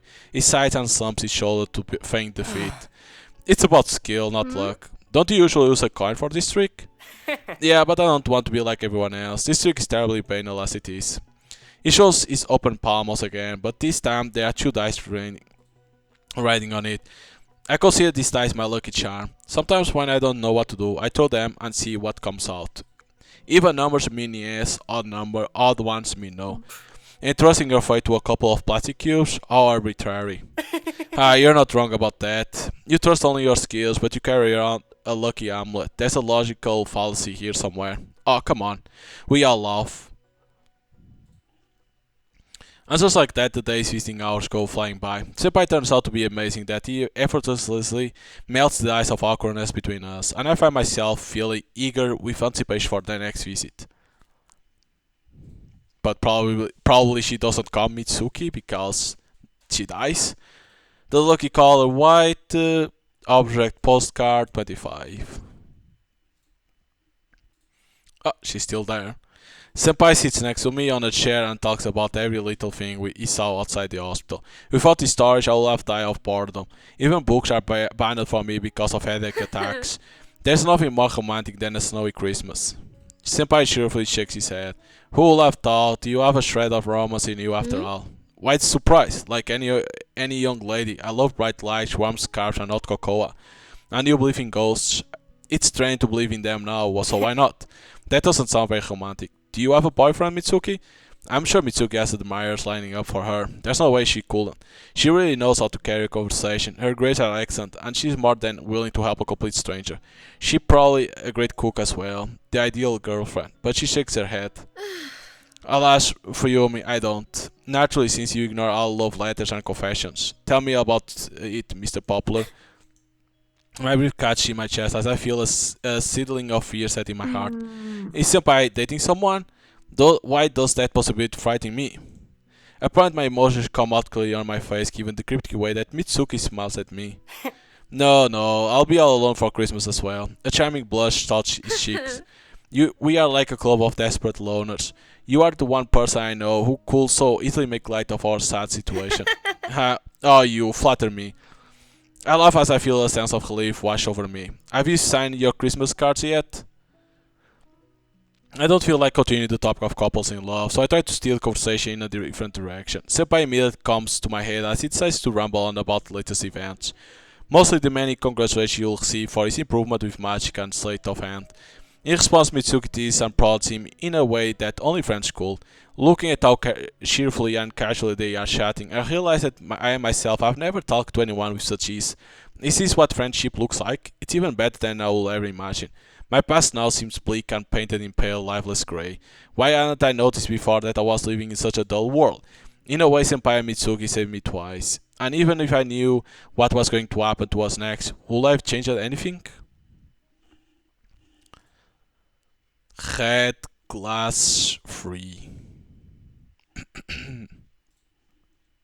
Lying in my hospital bed, talking with the two of them, I discover new emotions, new feelings, and even new nuances to human behavior I never knew could exist. Everything in my life begins to feel brand new, and it's all surprisingly pleasant. It comes naturally to me to hold faith that Mitsuki will never betray me. The stoic composure I prided myself on for so long shatters to bits the very moment Senpai so much as looks at me. My face starts burning, my throat treacherously makes incoherent noises, my hands stop obeying me. I never know what to do with them. I have never experienced anything like it, and yet the storm of feelings seem more pleasant than burdensome. Warmth swirls in my chest at the thought of Senpai. It's about that time. It's about to get up but pause when he notes that Mitsuki remains standing by the window. Mitsuki? But she doesn't move, even though they usually live together. Senpai and I exchange a curious glance. Meanwhile, Mitsuki winks conspiratorially at me. I would like to have a chat with Yumi in private. Senpai blinks his eyes a couple of times before a slight grin stretches across his handsome face. Girl talk? Exactly. Sometimes I feel like a third wheel to you too. You won't get it anyway. How rude. Don't tempt your fate. What if you hear something you shouldn't? Senpai laughs. But instead of answering, he only waves goodbye and leaves the room. Mitsuki takes his usual bedside seat. She sits motionless for a few moments, her pale fists folded in her lap, then looks straight into my eyes. Are you going to confess to Senpai? I almost jump on the bed in shock. What is she talking about? Noticing the genuine confusion on my face, Mitsuki frowns discontentedly. It's as plain as day that you got a crush on him. What is she talking about? Me and Senpai? Blood rushed to my face. I probably flared up like a torch. Mitsuki shakes her head contentedly. I knew it. Don't suffer. Admit it already. But how can I? Mitsuki lets out a heavy sigh. Listen to me carefully, Fuyumi. You like Senpai, and he, without a doubt, likes you. Why don't you just stop screwing around and admit it to each other? I don't know. Get it together, Fuyumi. Otherwise, your only chance will be gone before you know it. But I don't suit him. This class, and me, and him. I'm left completely dismayed. The former collected Fuyumi has evaporated. Now in her place sits a ridiculous creature, red as a tomato and mumbling pathetic excuses under her breath. Mitsuki abruptly stands up and takes off my glass. Senpai doesn't care about the kind of nonsense, and if you don't like something, make an effort to change it. You must be strong, Fuyumi. Indecisive, and weak people are always left with nothing. Having said this strange phrase, she leaves. I'm completely dismayed. I like Senpai? Senpai likes me? A new wave of it surged to my cheeks. The more I think it over, the more convinced I am that Mitsuki is right. There is no other explanation. I'm in love with Senpai. I'm head over heels for him. I try to come clean on Christmas Eve. I'm pulsing with anxiety, but I know that the sooner I speak the truth out loud, the sooner the heaviness will go away. Black? Oh my god. Daffodil? What the hell is that? Daffodil. 0. The hell is a daffodil? For the first time, Senpai and I are alone in the room. He's talking about his school life and the upcoming exams as usual. I'm sitting clutching the edge of the blanket in my hand, unable to grasp the meaning of these words. I have to say something before I check it out. So, I'm not quite good at history, but not as bad as Mitsuki said math. Senpai, what's the matter? You are making a weird face. He smiles as he always does, in a friendly, teasing way. My heart jumps to my throat. He's so close, closer than ever before, and yet at the same time he's so far away. Senpai, my heart is beating at a frantic pace. Another second it's going to explode. I know what you want to say. I understand your feelings. If you really want to this, I'll listen. Senpai becomes very serious. This isn't how I imagine a romantic confession. I like you. Will you go out with me? Senpai takes a deep breath and resolutely lowers his head in front of me in a half bow. Forgive me, I can't be with you. I feel like a knife has cut off my thoughts. All I can do is stare dumbly at Senpai while baiting my eyelash at a complete loss for what emotion I'm feeling. I'm sorry, I know it's hard for you. If you want, we'll never see each other again. What? No. I know it's a selfish request, but I'll personally hope that we could remain friends. Tears come to my eyes. I hurriedly put my glass back on. Yeah, of course, you're right. I value our friendship very much. Thank you for listening to what I always say. If you don't mind, gently like the most fragile treasure, he squeezed my hand and put something in it. Dice? My Christmas present to you. Sorry it's so lame. But this you're lucky. I'll love for it to bring you good luck too. I know you don't believe in all these vague things, but don't throw it away, okay? Senpai turns away. Merry Christmas, Fuyumi. He leaves, carefully closing the door behind him. I'm left sitting in an empty hospital room. There isn't a single rational thought left in my head, as if they are mourning my broken heart. What? How? Why? My body's paralyzed just like back then in the alley. Even the tears have dried up. But last time Senpai saved me. Now I'm alone, and no one will come to my aid. What good are the feelings if they bring so much pain? Head, hair clip, chew. I managed to come to my sense only the day after Christmas. The failed confession now seems terribly stupid. A boy rejected me, big deal. Why did I behave like my life has lost meaning? Now I'm ashamed of my senseless and stupid behavior. Mitsuki came along this time. He's sitting on a chair with a detached look. We are both silent. Forgive me. For what? I didn't think Senpai would reject you. Mitsuki is more gloomy than ever. It's the first time I've seen her like this. It's not your fault. No, it is. I spurred you on. Somehow I was sure your feelings were mutual. I should have minded my own business. It's fine, you were right. It was for the best that I would gotten it all out. Even if I would have known that you would reject me. And now what? Do I feel better? Am I really more at peace than before I will confess to him? Can I honestly say I'm happy with the way things turned out? No, never. I feel terrible. It's agony. I clench the dice he'll give me tightly. Mitsuki understands everything from my expression. She lets out a heavy sigh. I don't know if this will make you feel better, but you are not alone in this. Well, that's news to me. Is there someone you like? Yes, there's this boy is in the class next to mine. It comes as a surprise to hear, and even for a moment I forget the languid feelings that weighed me down. And he rejected you? You? I haven't confessed to him yet. Ironic considering how I'll be pushing you recently. Why not? I'm almost 100% sure you'll reject me. From all that it seems, he's already has a girlfriend. I don't have a chance, not by any stretch. I generally feel sorry for Mitsuki. Besides, she and I are in the same boat, caught in the same hopeless situations. I no longer look up at Mitsuki in admiration. Now I share her pain as an equal. I'll hope that at least in your case it will work out. If only I'll know. It's fine. What's done is done. We fell silent, but it's not an awkward silence that will make any onlookers pity us. We have become good enough friends that we can both comfortably share quiet moments together. Maybe come visit me on vacation when you get out of the hospital? I nod happily. But you are dead. You are dead. Soon I'm discharged. My stay in hospital wasn't very long, but everything that happened makes it seem like years have passed. It's so weird standing in my room, seeing my parents' face, thinking about having to go back to school after New Year's Eve to people who will never be my friends. Everything looks differently. No, not like this. I become a completely different person. And this person can't help but think about Senpai. Green dice free.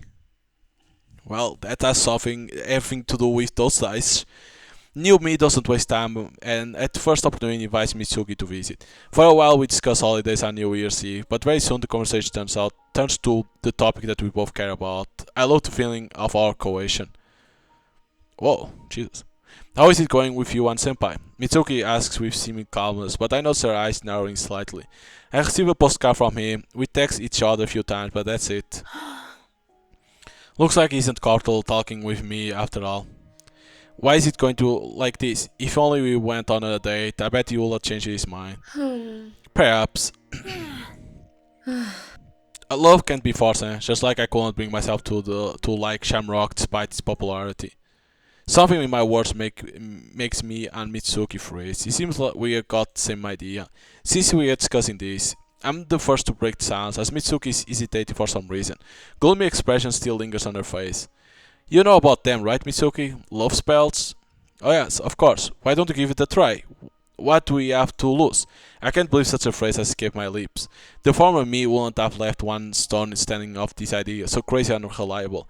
As if the moment Senpai gave me a lucky dice, I began to believe in subtle matters. Seriously, why not give it a try? We won't hurt anyone, and if it doesn't work, so be it. Yeah, it might not work. I can't just sit and do nothing, I need to blow off energy.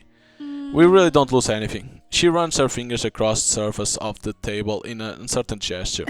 Then let the fate decide. I pull out the dice given to me by Senpai, even number, and we are going to try a spell. Odd, settle down and watch the new episode of A33. Deal? I walk over to the table and roll the dice. I might expect some certain result. Doubtful. My thoughts are confused, filled with doubt and nervousness. However, when the dice stops showing the number 3, I feel a giant wave of disappointment. Because it's an odd number. Well, what does it say? And she changed. Which shouldn't be because the horoscope was green dice 3. That's what it will be, which means they shouldn't do the love spell, but she changed to 4. So she's going against the horoscope, if you want to say. In a quick motion, I lightly poke the dice.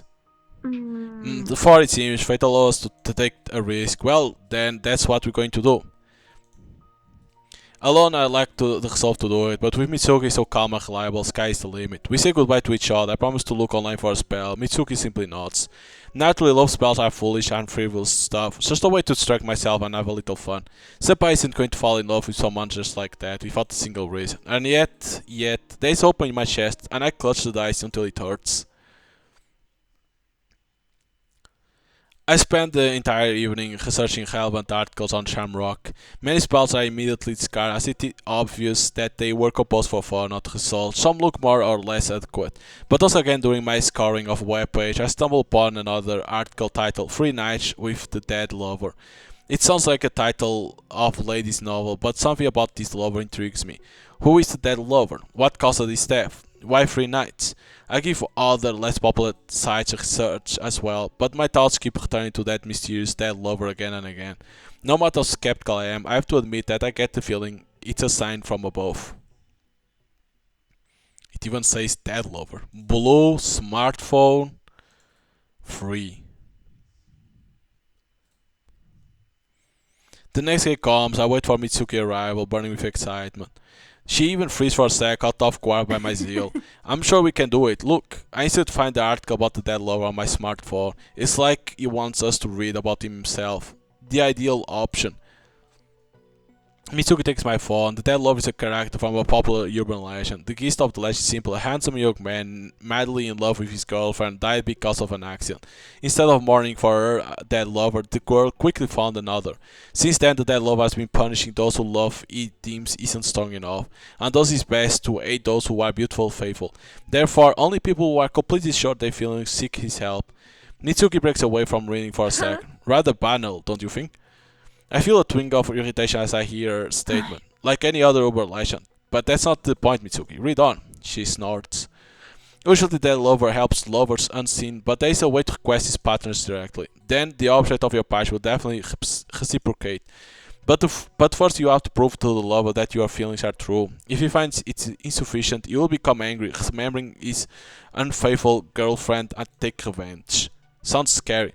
I don't understand what she's afraid of. Is love ever not sufficient? Then it isn't love, and there's no point in using magical spells.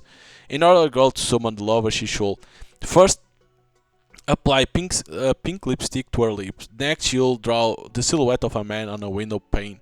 Second, a photo must be taken of the target that is to be put under the spell. Using this photo, their face must be painted over with the lipstick. Having done that, the summoner must remain awake for 3 nights in a row, Jesus Christ, and pay close attention to the silhouette. If the lover responds, the silhouette begins to loom in the wind and the drawn figure gradually erases itself. All 3 nights the lover tests the feelings of the person summoning him. In the case of success, the spell works as effectively as possible. The bewitched person will begin to love you more than anyone else in the entire world. They will no longer have desires for anyone else but you. The magic may be cancelled amid this ceremony by sleeping in another room. Seeing this, the lover will realize that these services are no longer desired and he will take his leave. However, it's not advisable to interrupt these trials once they have begun. God knows what the consequence for failure will be. But I'm going to make it to the end no matter how the lover tests me. Stay awake for 3 nights? Are you serious, Fuyumi? We can sleep in the daytime. I don't think it's going to be a problem. So you want to summon the lover together? There weren't any rules against doing that. We'll paint it on the window in my room. Wait at night and sleep during the day. Piece of cake. The heat of the spell involving the lover is one of the main reasons why I'm so entranced by it.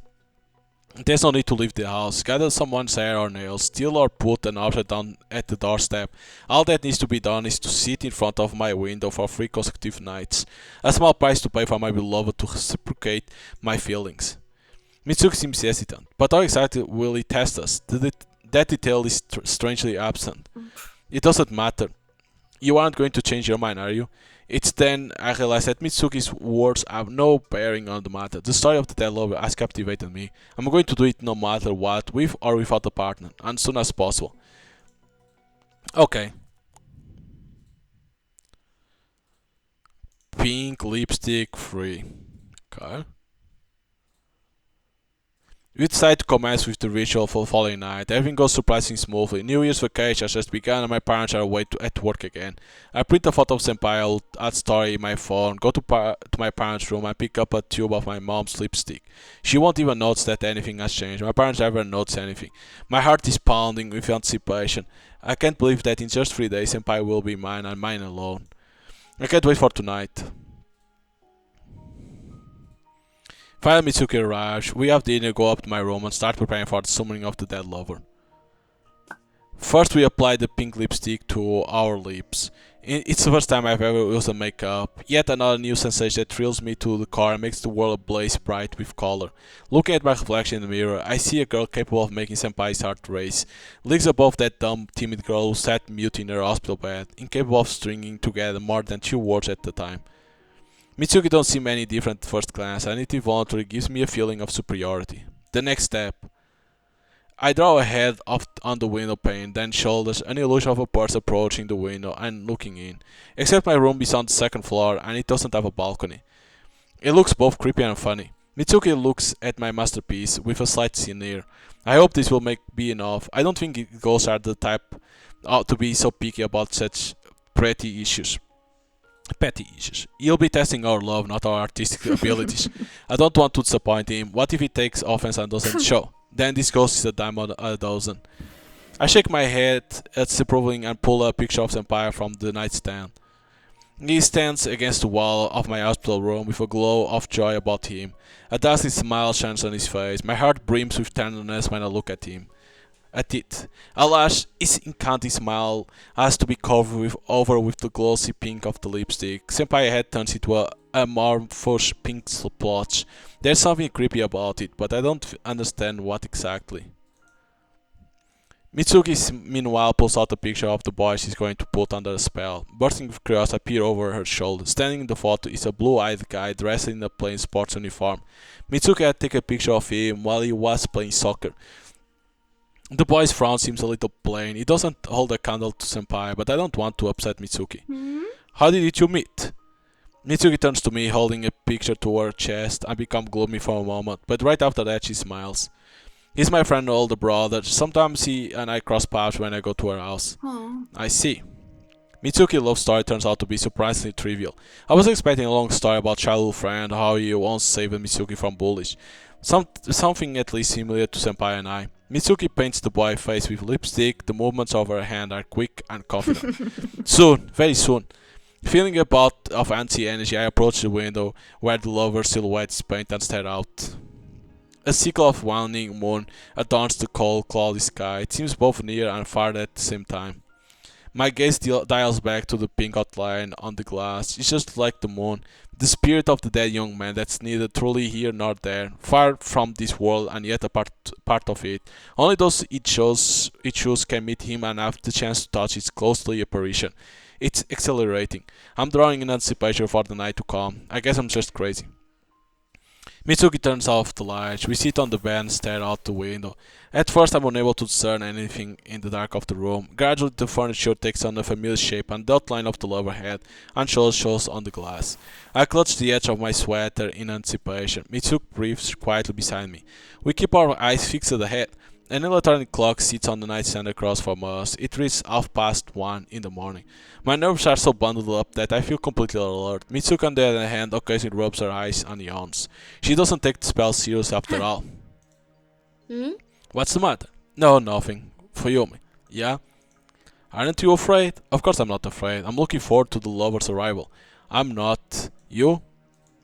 Mitsuki shivers. I don't trust dark force, Fuyumi. There's too much evil in our world as it is. Except it comes from people, not some nether world. What do you mean? We don't know what lurks inside us, what dark secrets our hearts hold, and we don't know if you can overcome them. And yet we are trying to contact some evil outside of us in addition to managing that what we already have inside of ourselves. Isn't that a little presumptuous? I don't understand. She doesn't even believe in the spell, so what's with all of this pompous talk about evil? Or is what Mitsuki is saying just her being influenced by the gloomy atmosphere? I hope everything is going to be alright. Having doubts? I just have a bad feeling about this.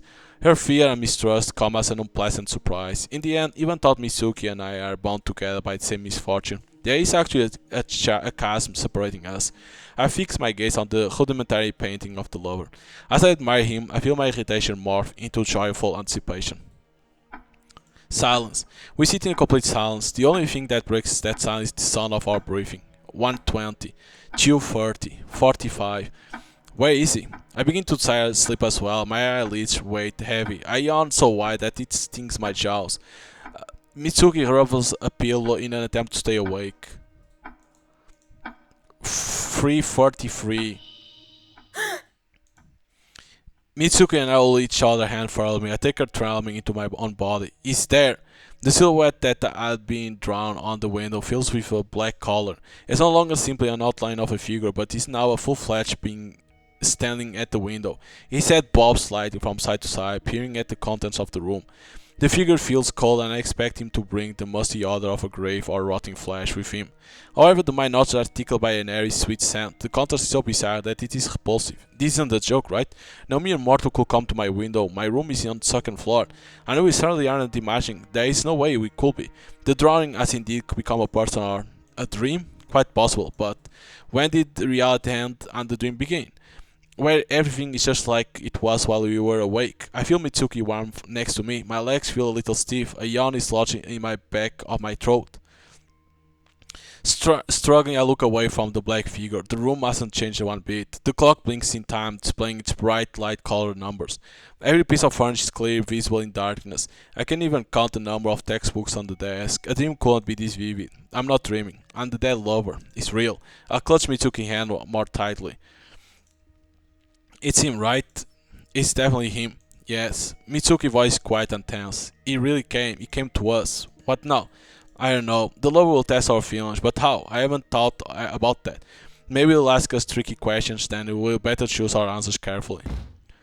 There is a sharp smack on the glass. Mitsuki and I jerk back with our back pressed against the wall. The black silhouette doesn't move, but a hail of blows rains down on the glass. What does he want? Mitsuki is angry. She quickly gets off the bed onto the floor. She's about to head for the window, but suddenly the pounding stops. Mitsuki freezes. I carefully approach her. So what now? She shakes her head, uncertain. The dead lover isn't moving, but he doesn't stand still either. He seems to turn his head, first towards Mitsuki, then towards me. Is he studying us? Testing? If this is the test, Mitsuki was worried for nothing. It's silly, not scary in the least. I try to say something, but at the same time another blow comes. The black figure still isn't moving. I fix my gaze on it and don't immediately notice two curled hands crawling across the glass on the other side of the window.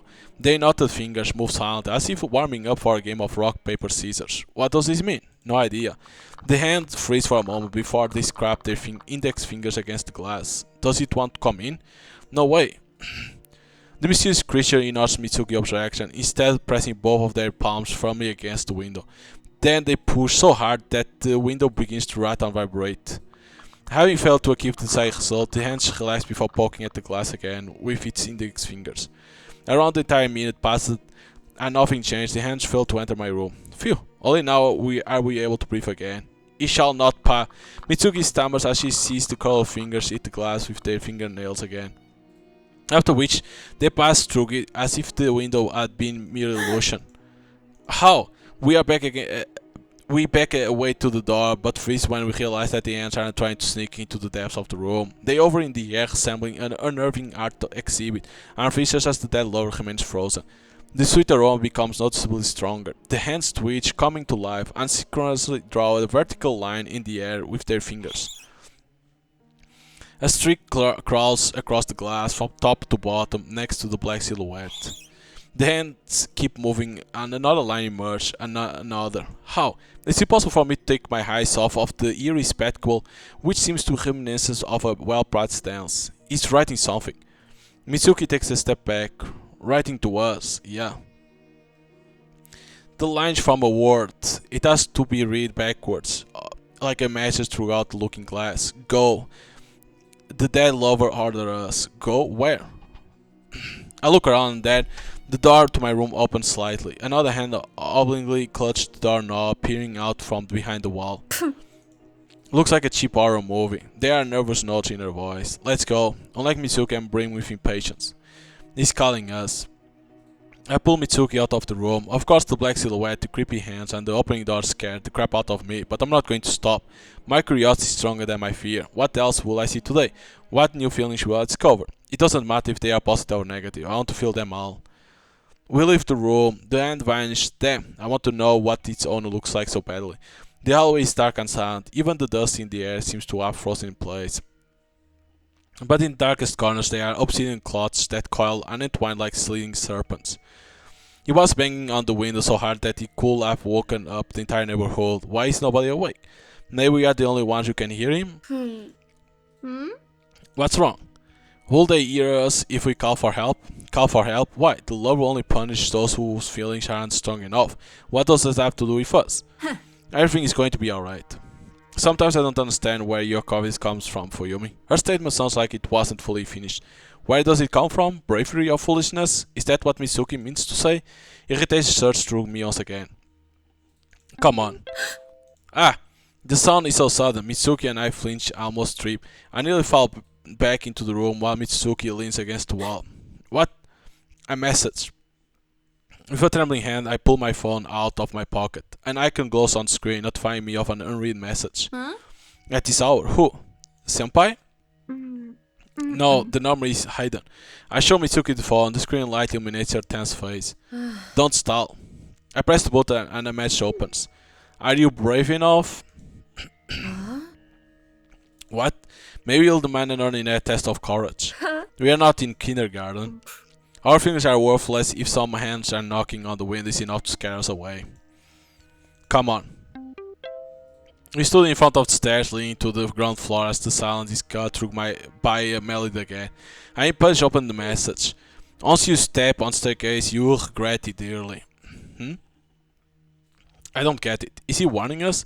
I think he wants us to find another way. I ponder it. No. No? You want us to go forward knowing you will regret it. Test of courage, right? I nod and look at steps. They are seem as unreliable as fog. They feel frosty. And they smell. I thought my mom baked vanilla pie, so where does it come from? Regret it. Mitsuki whispers something under her breath. Here, let the fate decide again. I squat down and try to release the dice from my palm. It makes a few somersaults and stop, showing the 4 dots on top of edge. I squeeze Mitsuki's hand with vigor. See, we shouldn't back down. Better not disappoint the lover. But at this point I've already realized that they are no coincidence. Just like celestial luminaries, moving in precise trajectories, our actions are predetermined. Okay, let's go on 3. 1, 2, 3. We step on the staircase, stay in thoughtful silence. Nothing is happening. A sight of relief escapes my chest. Huh? Before I know it, I'm falling somewhere down. A scream is stuck in my throat. My ears are filled with the crack of breaking boards. I vaguely wave my hand, trying to grab onto something, but in vain. My other hand continues to squeeze Mitsuki's palm. Hair rushes out of my chest with a barely audible groan. A pulse of pain runs out of my spine, and for a moment I don't understand who or where am I. My body refuses to listen. My arms and legs resemble parts of wooden marionette. The staircase collapsed. How? The lover's trap? I need to come to my sense. I slowly clench and unclench my fists. It's okay, much better than the day I slept. Phew. I sit up with difficulty. My back acts mercilessly, echoing waves of pain in my neck. Something odd is running down my neck. Blood? Mitsuki? She lies beside me. She's clutching my hand. She isn't moving, only writhing in pain. Mitsuki? I help her up. Are you okay? My hand. Damn, it hurts so bad. Mitsuki's face contorting grimace. She pressed her right hand to her chest and clenched her teeth. A drop of sweat rolls down her temple. Looks like she twisted her wrist in the fall. I check my nape. My hand feels something warm and sticky. I shake it off in disgust. Black drops fall to the floor. The floor? Wait, what? Mitsuki and I are sitting on the floor in front of the stairs, as if nothing happened. But we fell somewhere. We fell right onto the broken planks. I ran my hands around me. Nothing. The usual floor. It's playing us. Are we in some other reality, or are we simply victims of a plausible illusion? Pain is no different from the real thing, but I can't explain our return to the first floor as anything other than a trick of mine. In any case, we have no choice but to continue the trial. What does he want this time? Keep going, but remember, once you step on the staircase, you will dearly regret it. I stare at the stairs in horror. Mitsuki snorts sarcastically. Are you brave enough to repeat the fall? I stare at Mitsuki's mangled hand, but we got lucky last time, but with a less fortunate fall, we risked breaking our necks. What the hell? I tuck my phone into my pocket and turn to Mitsuki. Ready? Mitsuki covers her eyes for a few seconds. I can see that she's in a lot of pain and scared. She was hurt more than me after all. Ready. I glare at the stairs, sweat beads on my forehead. One step and we are flying down again. We can break our legs, arms, necks, fall head first on a sharp nail, or ask the Lord prepare something new for round 2. One step forward. Don't think about anything. I exchange looks with Mitsuki and step onto the stairs. Mitsuki falls immediately. This time we don't hold hands. Nothing. We aren't falling. The step remains a regular step. The lover tricked us. Only now I notice that my heart is pounding in my chest like crazy. Its beating is overriding the pain in my nape and back. That's all? I don't know. However, we have no choice but to move forward. Nothing. He's mocking us. It's so scared that I feel nauseous. My chest feels like it's covered in ice, and yet we step down again. Nothing. The torment begins anew. We expect a trap on every turn. Every time we take another step, we prepare to fall down.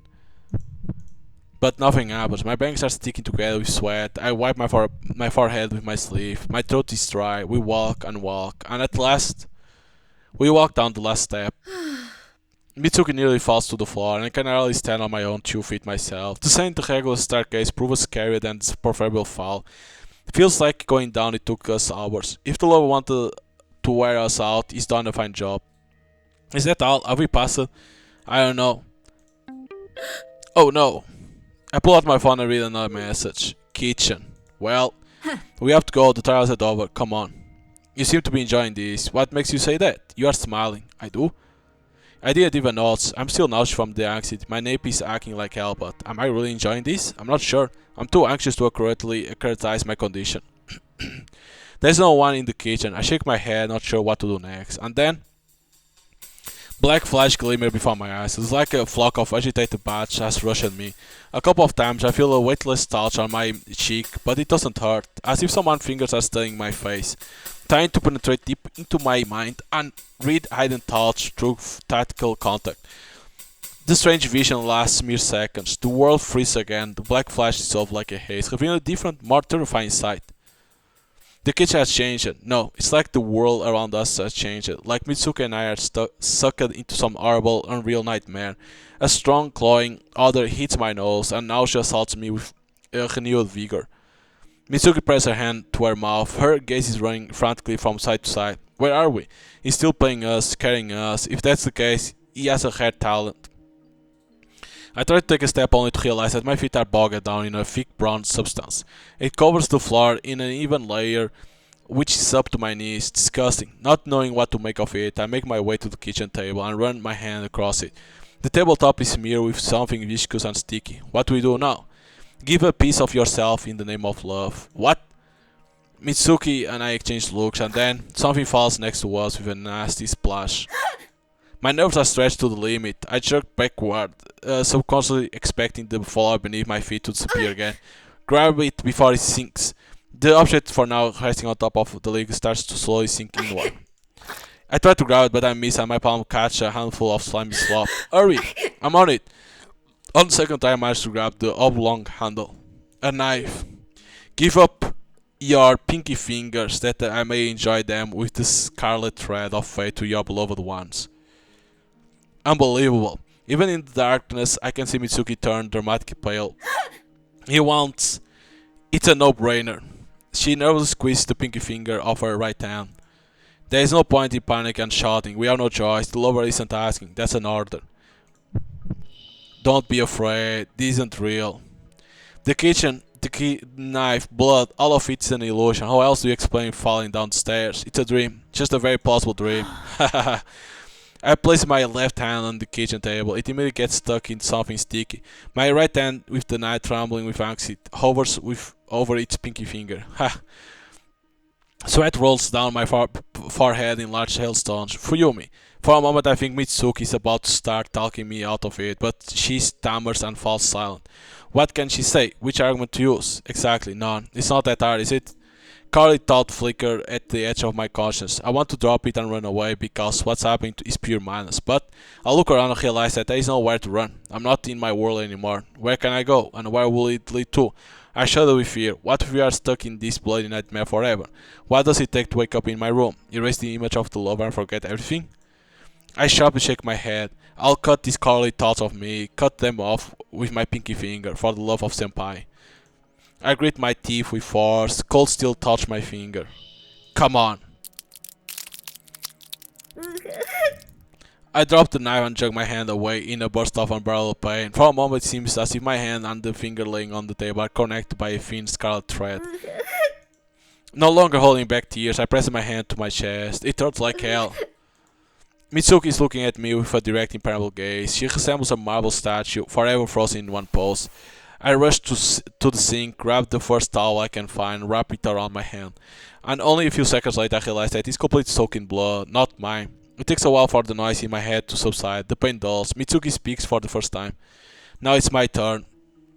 She picks up the knife without a question and places her dislocated hand on the surface of the table. Mitsuki. I can't bring myself to watch Mitsuki cut off her pinky finger, so I close my eyes. Watching another one suffering turns out to be harder than cutting off my own finger. So weird. There's a nasty sound, and then a melody. I open my eyes, Mitsuki is clutching the wrist of her left hand, her white face filled with pain and disgust. I pull out my phone. Give up your hearts in the name of love. What? I love the expression give your hand and heart, but our ghost seems to take it too literal. He wants. My gaze falls on two pink fingers resting sadly in a sticky scarlet puddle. I gulp trying to deal with nausea. It's not enough for him. Damn lover, not satisfied with pinky fingers. But I already made up my mind. I cut out all my doubts and fears. Still, my hands are shaking. My legs can't barely keep upright. My head is dizzy from pungent odors. For senpai. Somewhere on the edge of my conscience, I realize that none of this is real. I won't die, even if I stab myself in the heart. Huh? Fuyumi? Mitsuki watched in disbelief as I reached for the knife. You really... I unwrapped the thorn, grabbed the knife with both hands. My palms feel cold. The pain from the severe pinky is suddenly gone. All pain is gone. Strike. Don't hesitate. Strike. My mind goes blank. Senpai. For senpai. Wait. Oh no, Fuyumi. It hurts. It hurts so bad. I've done everything right, yes. I stabbed myself in the chest, but did I hit the heart? I'm not sure. It hurts so much. Lover, you have to accept it. You have to. If not, then... A black fog falls before my eyes. I no longer hear Mitsuki's voice. Pain has gripped my body and my thoughts. I must have died. Lucky call it for today. Death for... But did Mitsuki did? Fuyumi. Someone is shaking me violently by the shoulder. I struggle to lift my eyelids. My head feels like it's fractured into shards, and each and every one of those fragments are screaming in pain. What? Mitsuki's worried face appears before my eyes. What happened to me? I'm laying on my bed, sun rays gently stream through the window, filling the room with the light of life. Morning? How did I end up here? I nervously pressed the fabric of my sweater against my chest, but it doesn't hurt. I reflexively grab my pinky finger. It's still attached to me. Was the love trial a dream? I sit abruptly on the bed and look at Mitsuki. She's sitting there as if nothing had happened, not a trace of yesterday agony on her face. Her right hand rests on her knee. Mitsuki follows my gaze and twitches her hand. The pain is gone. My hand is fine. It's not dislocated anymore. How? I don't know. It's really weird. My hand stopped hurting as soon as I picked up the knife. I didn't think I'll be able to follow through with a mangled wrist. Follow it through. So you too. Of course, you remember you can't disappoint the lover, right? Had I refused, I'm afraid there would have been something worse in store for me. We didn't dream all of that, right? The same dream? Both of us? Whatever it was quite real. She gestured her head towards the window. The silhouette drawn with pink lipstick had changed. A part of the dead lover had been erased. Next to it, the word go is written backwards. So, it wasn't a dream. No, I hoped second night would be easier. I laughed, expecting Mitsuki to support the joke, but she remained silent, her eyes fixed on me, direct and attentive. Her golden eyes seemed to look straight into my soul. It gets a little awkward. What's wrong? No, nothing. I hope so too. I don't feel like sleeping at all.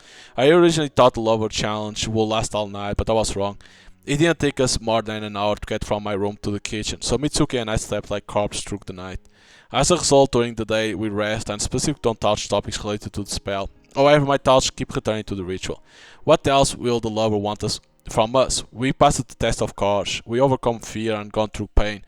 Is that not enough? How else do you prove that your love is genuine? Apparently it's not enough. True love requires something more. The night comes too quick, as if it had chased after us to keep us from catching our breath. I walk over to the mirror and put on the lipstick again. My reflection looks strange to me, as I see the treacherous smile reaching across my face. A smile too joyous to belong to a gloomy girl like me. It suddenly dawns on me. I'm no longer afraid. Fear has turned into excitement. I want to see the lover, start the trial, and find out what he has for me as soon as possible. More. I want more. I want to pass as many trials as possible, like in the game. Only this time, I'm not participating in a childish nonsense, but something real, something serious and adult. Hurry. We are sitting on my bed again, the glowing green numbers of the clock showing the inexorable passage of time. The black silhouette reappears in the window. Here he is. Yeah, just like last time, the lover stands without moving aside to face the room. Give up your future in the name of love. Our future? What does he mean by it? Our lives? Isn't it pointless? How can we have our happily ever after with our love, our other halves, if we die? No matter, I don't care what he asks, we just have to say yes. Take it. A life without the future is disgusting, even when it's brightened by love. Take it. For a moment, it seems that shoulders of the black figure in the window shake with laughter. And then I no longer understand where I am. Mitsuki, the room, the dead lover, all gone. Nothing but darkness before my eyes. I feel no pain. I feel nothing at all. It's like I'm floating somewhere in infinite space. Where am I? Is this life without a future? If that's the case, I'm not scared at all. What are you trying to accomplish, dead lover? For you, me? Is someone calling me? For you, me? Senpai's voice? My whole being is drawn in towards the sound. The darkness begins to part. There it is, the light, and from behind it comes my beloved's voice. But why does it sound so sad? Is something wrong? I hope Senpai is okay. I open my eyes in horror. The first thing I see is a familiar ceiling of a hospital room. What? I'm back in the hospital? My brain refuses to think. Senpai's worried face comes into view. Fuyumi, Fuyumi. My tongue refuses to obey me. What the hell? Fuyumi, can you hear me? Yeah? I'm so glad. It's the first time I've ever heard Senpai sound so anxious. His eyes brim with love. Love for me? My heart does a little somersault in my chest. Give up your future in the name of love. If I will receive the love of Senpai, what will I give in exchange? What did the lover mean when he said the future? I'm so happy for Yumi. I thought you wouldn't make it. I was afraid I'll lose you. Will make it? From what? What happened to me? That damn car accident. It's so good that you are awake. Car accident? What the hell is he talking about? I want to sit up and comfort my frightened senpai, but something's wrong. Something weird is going on. Something comprehensible. My arms and legs refuse to listen to me. Fuyumi, Fuyumi. Senpai whispers, holding back tears. Oh, practically a scene out of a movie. Is it romantic? A man holds his beloved hand dearly as she lies on a hospital bed and smiles with the last of her strength. Why isn't Senpai doing that? I tried to move my hand that's closest to Senpai. A fleeting cramp passes over my shoulder and nothing happens. What's wrong? I raise my arm frantically in horror. The blanket lifts with it. Wait, hold on. Wait. Why is my arm so short? It seems to end at the elbow. Further down, the blanket drops low, hanging off the stump. Everything inside me goes cold. What happened to my arm? I quickly turn my head to the left and try to raise my other arm. And again, I feel nothing below the elbow. What happened to me? Fuyumi. Everything is alright. Alright, like hell it's alright. I lost my hands. A big realization dawns on me. I move my legs, they seem lighter than usual. No. They are gone. Hands and legs both. The future, but the future is like this, Jesus. A dense fog envelops the world, hiding Senpai's worried face. What do I do? How do I leave? I'm going to be transferred to a handicapped school. I can take notes now. Wait, it's irrelevant. How will I dress? How will I eat? How will I use the restroom? I can't do anything anymore. I'm helpless, like a broken doll, only capable of lying on a bed. What was the point of studying so much? It was all for nothing. How do I move on? What do I do? I helplessly moved stumps of my arms. No. What am I now? A cripple? A burden? What will my parents say? What will I see right on their face? Disappointment? Disgust? They never loved me. Our family always had a chilly relationship, but at least it was in a state of equilibrium. And now? Am I going to be an eyesore to them? An eternal burden? Oh no. No. Fuyumi, don't cry. I'm with you. I'm right here, Fuyumi. And I love you. Love? I snap out of my panicked thoughts abruptly. Yes, Senpai loves me, but what good is it if I have become a nothing? We'll never walk in the park holding hands. I'll never make him dinner, and he'll be forced to spend his life caring for an infirm cripple. I don't want this. I want my hands and legs back. I want my bright future back. Fuyumi, it doesn't matter what you are. I will always love you. Shut up. Shut up. I don't want to hear it. Return them to me. Return them. Terror and panic cloud my mind. Return. What happens next is a blur. I'm stuck into a crazy world of pain and despair. I don't distinguish the face of the people coming to the ward. I don't recognize Senpai. I think Mitsuki visits me sometimes, but I don't know if any of it is reality or just a dream within a dream. I'm slowly losing my mind. So scary. I don't want this to continue. Somebody, Senpai. Helplessness and despair deprive me of my will. I can only shed empty tears and stuff. I've lost all will to live. Senpai visits me every day, as the lover had promised. Senpai loves me even when I'm in this shape. He assures me of his eternal feelings, cheers me up, promises me a bright future. What goddamn bright future does he see? Sometimes it feels like the lover lied and Senpai is just joking around, mocking my injuries. But no, it truly loves me. It only makes things worse. I don't want to live. What good is this life? What good is it to be forever tied up to Senpai whose feelings can't even be called real? Love was entirely instilled in him. In reality, Senpai will never stay with a cripple like me. It's sickening. I want to end it all. I will do everything for you, Fuyumi. Senpai's face is pale and emaciated. Is he eating normally? I can't look at him without my heart attacking. What did he say? He'll do everything? Then maybe kill me? Why prolong our mutual suffering? If I'm gone, Senpai will be freed of the spell. Then kill me. What are you talking about? You don't get it, do you? Senpai only blinks in surprise. He looks adoringly at my face, as if he doesn't notice anything else. He won't kill me. He loves me too much, and naively believes that everything will be alright. Silly Senpai. Maybe everything will be alright. For the first time in the long days of despair, a faint hope awakes in me. Pull yourself together. You love Senpai and he loves you. He loves you despite what you have become. Isn't that more important than anything else? That's right. That's exactly what the lover wanted. He wanted me to panic and give up. The lover. That's right, I'm on second trial. I'm being tested and I panic and ended up spending I don't know amount of time in a bloody dream. I have to get out. I can't let negative thoughts in. Get it together. Pull yourself together. I forced my train of thought to catch the right set of rails. Now Senpai will never leave me. He'll never look at someone else. He'll take care of me and love me every day. Is this not enough? Not at all. I won't dream of more. People live somehow without arms and legs. I will survive. I have Senpai support and the rest doesn't matter. Get it, dead lover? You won't scare me. As long as I've got Senpai, you might as well take me apart. Okay. Hahaha. My mind is consumed in hysteria. The one thing that keeps me from falling into an abyss of madness is the image of Senpai. As long as I hold on to him, no creepy nightmares are scary.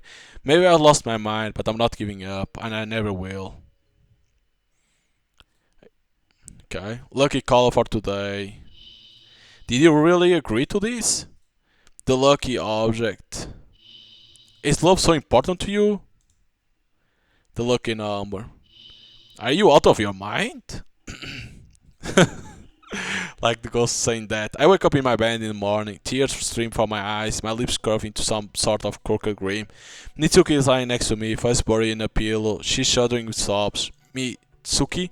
I rise up on my elbow and hits me like a lightning. Hands. I sit up abruptly and examine my hands. They are in place. I'm over the moon that they are there. As if testing they are real, I rub Mitsuki's shoulder. You okay? Did you see this too? With great travail, Mitsuki tears her tearful face away from the pillow and looks at me in a way that twists everything inside of me. Her gaze is fraught with grief, anger, madness, and something else I can't quite place. I drown in her golden eyes, feeling myself being swept away by waves of phenomenally powerful emotions. Did you see it? The hospital? Hospital? Mitsuki blinks, her lips curve frighteningly for a moment, but in the next instant she sighs heavily and sits up. No, I didn't see the hospital. No? Then what? I don't want to talk about it. I can generally understand her. Recounting the details of such a horrible nightmare seems inappropriate and vulgar. However, the horrors I've experienced are quite fading. As if my mind were purposely tucking all the unpleasant memories away on the far shelves of my soul. But the lover was testing you, right? He was showing you what will happen if your future was taken away from you. Mitsuki nods very slowly. It's as if her body has become as stiff as wood, requiring great effort to move it. It was. You passed the trial, right? A silly question to ask since Mitsuki is in one piece. Had she failed, the love would have done something terrible to her. Mitsuki nods again. It's awesome. Only one trial remains, just a bit more, Mitsuki. But Mitsuki stays silent. Her gaze becomes stern. What's wrong? I don't want to do this anymore. Huh? What's she talking about? Not wanting to do this? Is she abandoning me?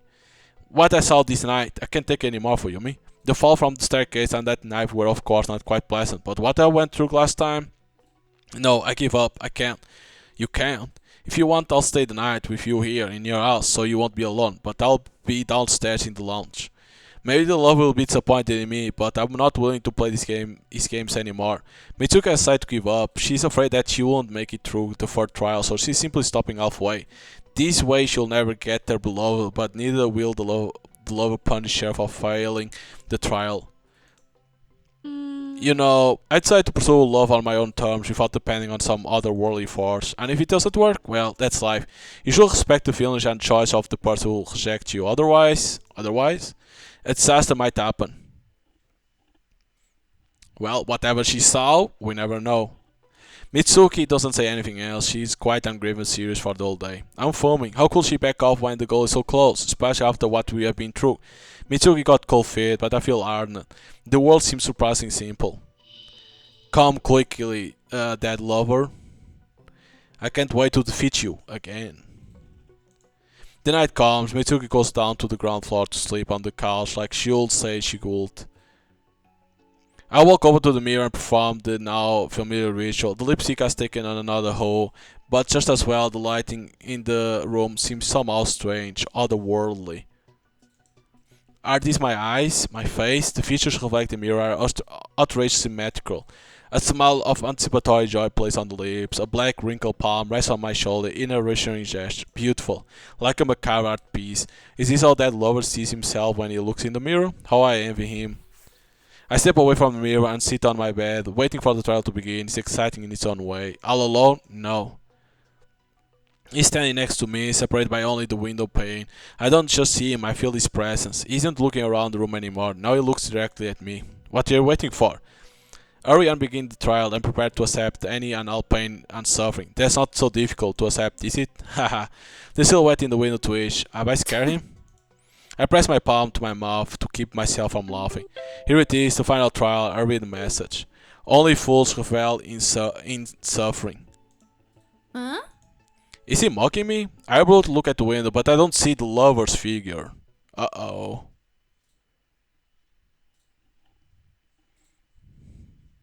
The room changed into a different place. Another illusion? Gossamer?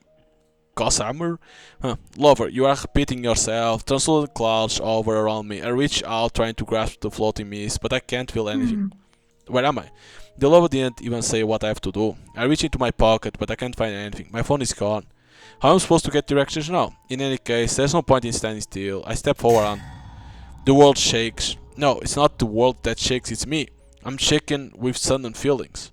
My breath is stolen away and it takes me several seconds to begin breathing again. My heart feels like it's been put in a vice. It's torn with unexplainable emotions. What are they? Pain? Guilt? No, enough. Whose voice is this? I feel so lousy that I completely forget where I am and what I'm doing. I want to lie down, curl up and forget myself in a swamp of uncontrollable longing. This feeling is very similar to what I experienced in the second trial. Endless despair. Sora. Huh? The hell? With an inhuman force of will, I suppress the waves of incomprehensible feelings. I take another step, my foot lands with a squelching sound. A chill runs down my calves, and again. I don't want this anymore. The voice sounds in my head, it echoes through my soul with a feeling of sadness so overwhelming that it makes me want to howl. Or maybe not I, suddenly realize that all my actions are meaningless. My thoughts stop obeying me. Another step. My leg is submerged in knee-deep water. Enough, enough. This starter world is driving me crazy. I can't understand where my emotions end and someone else begin. Who are they? Why are they being revealed to me? Step to what is waist deep down. If this keeps up, I'll just drown. I have to go back. I turn around, hoping to climb back up where I came from, but my foot sinks even deeper. Why can't I just go back and change everything? No matter where I go, I'll only descend deeper and deeper until I drown, right? Is there a safe island hiding somewhere under this water after all? How do I find my way out of this lake of tears when I have to search through it at random? If I make the wrong choice, I'll be so much afford. I can't afford to make any mistakes. A wave of terror ripples through my body, not because I'm afraid to die. The inevitability of every step I take is frightening to the point of insanity. I'm afraid to move, lest I make a mistake. My legs are paralyzed, but still, I don't want to go any further. Any choice I make feels even more terrifying than death itself. I will never get out of this mire. I'm destined to go on forever, until I hit rock bottom. I earned to go back. Whose thoughts are these? Whose feelings? I'm dizzy with helplessness and despair. I nearly stop breathing as I'm gripped tightly by fear, so I stand completely still for a long time, a very, very long time. I have to keep moving. My body begins to move on its own. One more step and that's it. I'll be completely underwater. Forward to the bottom. The support under my feet disappears, and I slowly slide down, feeling my lungs filled with clawing sweetness. Is this how I die? Is this how it ends? No, absolutely not. I must leave. I must hear Senpai's confession. I made all these mistakes for his sake, and I will be damned if I don't create the perfect love life of them. I collapse to the floor, the soft carpet cushions the impact.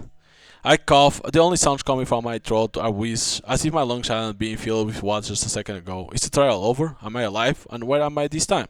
The quiet, peaceful ambience of my home's living room seems foreign and wrong to me, as if a child has painted the object in different colors. I sit on the rug across from the couch where Mitsuki sleeps peacefully, wrapped up in the plaid of a fuzzy grey shade. I frantically fumble in my pocket for my cell phone. So you're back, huh? You throw your pain around like it's nothing. What of the other people? Will you hurt another person? I involuntarily look at Mitsuki. Is this what the lover means? I have to hurt Mitsuki? My chest feels chilly. What should I do? Condemn her to eternal torment. So it was Fuyumi that did that to Mitsuki? I don't get it. You're just in her nightmare. Her second trial. Those feelings are Mitsuki's fears. Condemn her to an eternity of doubts and misery. Agree to this and your dream will become reality. How despicable. I can only be with Senpai if I doom Mitsuki to a nightmare from her second trial. How can such a choice be forced onto someone? Choose. I can't. Decide. Mitsuki didn't want to talk about her trial. The entire last day her face was stony, as if she was barely holding back tears. I recall sobbing to a pillow this morning. At the start the world filled with despair and fear, where every step means only more agony.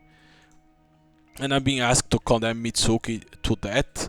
What should I do? I was ready to do anything for love, complete any challenge, endure any pain, find the strength to continue no matter how difficult it will become. What does Mitsuki have to do with my dream? How is she related to my problems? Involving an outsider is just dishonorable. I have no right to meddle in her life. Right?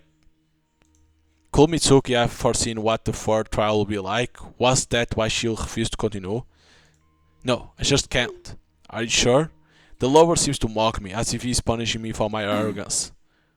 How does the legend go again? The dead lover severely punish those who are willing to fight for love. So he's testing my resolve. How sly of him. It's wrong. Mitsuki is not to blame. I have doubts. Doubt nods my fingers, preventing me from typing a reply. I doubt the lover can hurt Mitsuki in reality. It's noble to take risks, but it's worth it. Is Senpai worth it? I glance how smart Mitsuki is sleeping, distorted face.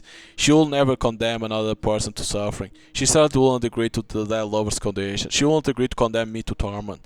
A chill runs down my spine as I remember lying in the hospital bed. It's horrible. I won't wish it on my enemy. What is Mitsuki so afraid of? I recall wading through the water, where every new step means approaching of imminent doom. Nothing but what? Some vague abstract image echo of emotions. Mitsuki is very afraid of making a mistake and going down the wrong path. How can it possibly be a worse nightmare? Irritation scrambles in my chest again. Why is Mitsuki so afraid of this? If you don't want to do something, don't do it. If it's scary to move forward, don't. It's foolishness, not fear.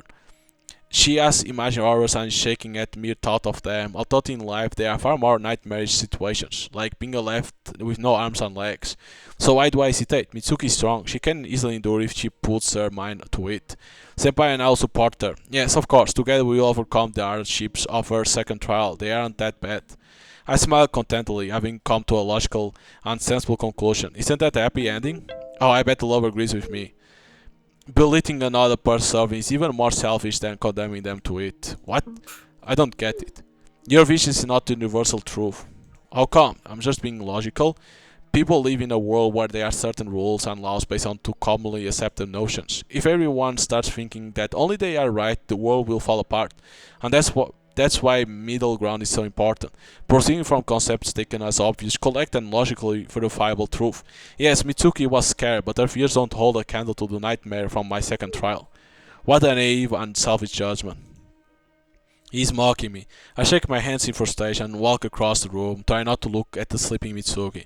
You want to get philosophical, dead lover? Or what's this all about? I agree to condemn Mitsuki to serving. You hear me? Is it? It isn't that much of a serving anyway. Silence hangs. For a moment I think the lover took offense, or he doesn't know how to counter my apparent well reasoning. Let's do it another way. You will experience the same pain Mitsuki felt in second trial. Go through everything you have condemned her to. If you agree and endure, I won't touch Mitsuki and you will win. Go through everything you have condemned her to. If you agree and endure, I won't touch Mitsuki and you will win, okay? What a stroke of luck. All I have to do is endure pointless fears once again, and then there will be an unmarried happy ending. Why so generous, that lover? Are you impressed with my determination? I agree, I'll make it. Save Mitsuki and Senpai will be mine. Don't stall. You measure life with cold-blooded logic. Emotions defy logic. For them, there are no weights and measures. Pain that seems insignificant to you will drive another mad. The horror of the second trial practically drove Mitsuki to insanity. You will note the same nightmare. The message sounds ominous, but there is no way I'm going to believe that I can't handle the instant fear tormenting Mitsuki. Whatever happens, I've already said yes. Welcome, and goodbye. Fuyumi, huh? I open my eyes, not understanding what's going on. Senpai's beautiful eyes look at me anxiously. Any other time I would have melted under the rays of his genuine concern, but it seems I'm too shocked to rejoice. We are standing outside, it's snowing lightly. Judging by the backpacks on our backs, Senpai and I are on our way to school. What happened? Am I awake, or am I in a realistic illusion conjured by the dead lover? Probably the latter. Otherwise, there is no way to explain why the world suddenly seems grey, pale, lifeless, and boring. Just like my life before the fateful fall. Fuyumi? I'm fine, I'm going. Something on your mind? Senpai's soft smile brightens the winter landscape, or so it seems to me. I'm probably expecting a cat since I failed to genuinely rejoice at my favorite smile. Yeah, a bit, let's go. Senpai comes down and we continue on our way. While Senpai talks about silly stuff, I look around and try to figure out what's going on. Where is the agony of hell? Where is the maddening attack? Everything is calm and ordinary, even to measure it. Thought going to school with Senpai was supposed to overfill me with happiness. Why am I not feeling joy? Stress, huh? No, nothing. Lessons go smoothly. I'm listening to teachers writing down material, looking out the window at the little dancing snowflakes. Nothing. Is that lover mocking me? Is his sense of humor that weird, or is the catch waiting ahead? To tell the truth, I'm more eager for the catch than afraid of it. I'm not stressed by waiting. It's boredom that plagues me. I invite Mitsuki to come over. At first glance, she looks as usual, too calm to be the truth. Did anything weird happen? What are you talking about? You know. Oh, Senpai asked me to tell you that he dedicated a new trick to you. What a sweet couple. What a boring conversation. As dull as a walk with Senpai, his chatter isn't annoying, but it isn't interesting either. I absolutely don't care about who's walking next to me. I don't care about Senpai, Mitsuki, boring school, my missing parents. The grey boring life becomes dull and doesn't please me at all. Why? Meeting Senpai made me believe that the world was not devoid of bright colors. I was going crazy with excitement going through the dead lover's trial, but right now I don't want anything at all. I say goodbye to Senpai and go to my room. Another dull evening will be filled with routine or work, boredom. The message notice gives a vague hope that the lover is about to give me the worst possible nightmare. Alas, it was her Senpai asking me out this weekend. I'm supposed to be happy, no? Squeal with delight, collapse on the bed, hug a pillow and roll from side to side. Instead of love or jubilation, my chest gets filled with grey indifference. Yes, I don't care one bit. What does this mean? Can it be? Is it the gist of the third trial? The lover sent me into a grey dull world devoid of slightest emotion beyond boredom? And that's it? That's all are you capable of? Ridiculous. As I expect, Mitsuki's suffering was greatly exaggerated, not even close to my nightmarish second trial. I can easily put with silly grey of everyday life. Sure. It's only grey. Days go by, I'm going to school. On weekends, Senpai and I go on dates. They cause me neither grief nor joy. Conversations with Mitsuki are also no longer enjoyable. I listen to half-earthily, wondering when the trial will end.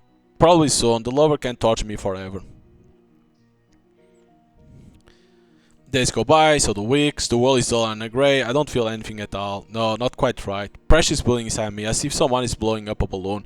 Blowing and blowing without pause, and the balloon keeps inflating, but never bursting. The unpleasant sensation itches at the edge of my conscience, and is more maddening than annoying. Never before have I wanted so badly to be happy, hurt, angry, to experience anything. Am I really so weak that I can't stand the ordinary, measured life? Many people can only dream of it. Mitsuki couldn't stand their nightmare, but I'm different. I'll make it. Was this the nightmare? Your lucky object for today, rope. Senpai graduates from middle school. We decided to go to the same high school, so I have to study for difficult entrance exams. Senpai, of course, passed them with flying colors. The new uniform looks perfect on him, but of course, no joy, pride, or domination wakes in me. It's annoying. What good are these days if I don't feel anything? How have I not yet lost my mind, remembering the intoxicating moments I spent with Senpai in the hospital room? Or how my heart was pounding when Mitsuki and I were going through trials. I miss them so much. I have to grudgingly admit that the lover was right. A world without strong emotions is like a nightmare. So what? I should give up? No way. However, it's no longer physically possible for me to live amidst the dairy grey gloom. I have to change something, to trick the dead lover somehow. I try everything I can. I devour movies, after which, according to Grieving, it's impossible to sleep because of fear. I watch the saddest and most tragic dramas, after which some develop depression. I spend the whole weekends on craziest rides at the amusement park, dangerous slides, horror rooms, crooked mirrors. I try everything. I eat oversalted and spicy food that makes tears roll from my eyes. Even rotten food with expired expiration date. Not a thing. Dice. What did you want to talk about? The affectionate smile glows with love. To destroy such beauty is akin to death. Let's break up. Not funny. I'm serious. The smile fades and with it sun freezes. Why? It bores me. At first dating was fun, but I'm sick of constant nonsense about tricks and magic. There's actual real dangerous magic and you're doing some childish nonsense. Better spend this time on studying. Senpai looks at me, his eyes round from astonishment. Here, take this back. I forcibly grab his hand and put the dice you'll give me at the hospital into it. The last thread binding us is broken. What a heartbreaking scene, like in the movies. I lost a tear jerk that doesn't work. You aren't serious, right? This is a trick. Do I look someone who will make a stupid joke? Senpai's shoulders slump. He looks like a poor puppy abandoned by his heartless owners at the roadside. Indeed, truly heartless. I don't feel a thing. I'm not hit by a desire to take the words back, to reassure, to situate. I started reaching for Senpai's love. I know when the lovers allow me to be with my beloved, I have no reaction to the breakup. Black, all-consuming emptiness. I don't understand. Farewell. I turn around and walk away, even as Senpai shots spawn on my back. It's hard to imagine how much pain he's in right now. I would love to be in his place. Make me feel something, anything. First is nothing compared to the sensation that torments my body. Hunger is child play, I know how to quench it, forcibly evoking feelings in myself, meanwhile it's impossible. Forcibly, I lean back at my chair and glance at the edge of the desk. A clerical knife lies there, its blade gleaming. I lift the knife and unleash a couple of more steel divisions. I never thought it's possible to experience phantom joy. I can taste experience my first strong feeling after many months. I rather fantasize than feel, my heart thudding in my chest. Finally. Hurry, hurry. The blade pierces my palm, leaving a scarlet streak on it, another lifeline. Nothing. Pain doesn't come. Why? With a trembling hand, I draw another stripe. Blood swells on it like a little beach. It can't be. The love deprived me of the ability to feel pain. No, you got to be kidding me. No. The worst part is that I feel no anger or frustration, but the first four emotions remain. I realize that I'm missing something, that it was better before, much better. I feel inferior. I'm sick of it. It's probably Senpai writing about this day. There was no magician's club in his new school, so he decided to start himself. It wasn't working out so far, but Senpai wasn't discouraged. I unlocked my phone. Suffering? But you still have arms and legs. Enjoy life. Dead lover is mocking me. He understands that I can't get angry at him. Because of this void inside me becomes even more vast. He's right about something. I have arms and legs, meaning I can act. Surely there must be a way to steer the repressed emotions, to somehow override the dead lover's magic. It's unlikely that he had completely erased my feelings. No, more likely he sealed them away to bring them back when I pass the test. Meaning I still have them. I only have to awake them. A scratch is nothing. I need something more substantial, more shocking. A balloon bursts. Knife. I go down the kitchen and pull a knife out of the rack. It has to work. My heart doesn't beat any harder. My pulse continues steady rhythm. Still sinks confident into flesh, severing the pinky finger. Nothing. Thick black blood oozes from the wound, giving off something vanilla sweet instead of iron. I look at it and I don't feel anything. Insufficient. I weight the knife with my healthy hand. Should I cut off something else? No, it's pointless. I won't react to it anyway. Stab my heart? Even more foolish. I'll die and not fit the vile lover. Then what? What will shake up dormant emotions? Hammer. Maybe I should take a shit out of movies book. Watching vivid scenes filled with stronger self-emotions. I willy-nilly try to copy them. Every last one. Maybe at least one work. You know, I'm a good person. Good people value their friends, help them, save them from trouble. Such people feel horrible if something bad happens to their precious friends. Watching another torment becomes unbearable for them. Yes, they suffer very, very much. I walk over to Dad's toolbox. I ponder it for a moment and chose the tool I like the most. I'm a good, kind, and empathetic girl, right, Mitsuki? She doesn't answer. Not surprising, for her mouth is taped shut. You are my best friend. Please, make me feel at least something. Please, suffer as much as you can, okay? Curse me, hate me, try to appeal to my conscience, resist. It would be so wonderful if you can break out and make me burst into tears of remorse. Suffer, Mitsuki. The blood on the floor and the furniture fails to well up in a single feeling inside me. I hear her groans of pain, but I remain unmoved. You've lost your mind. She hurls accusations at me, but I don't feel anything. Her soul-rending scream stuns me, yet I still can't feel a thing.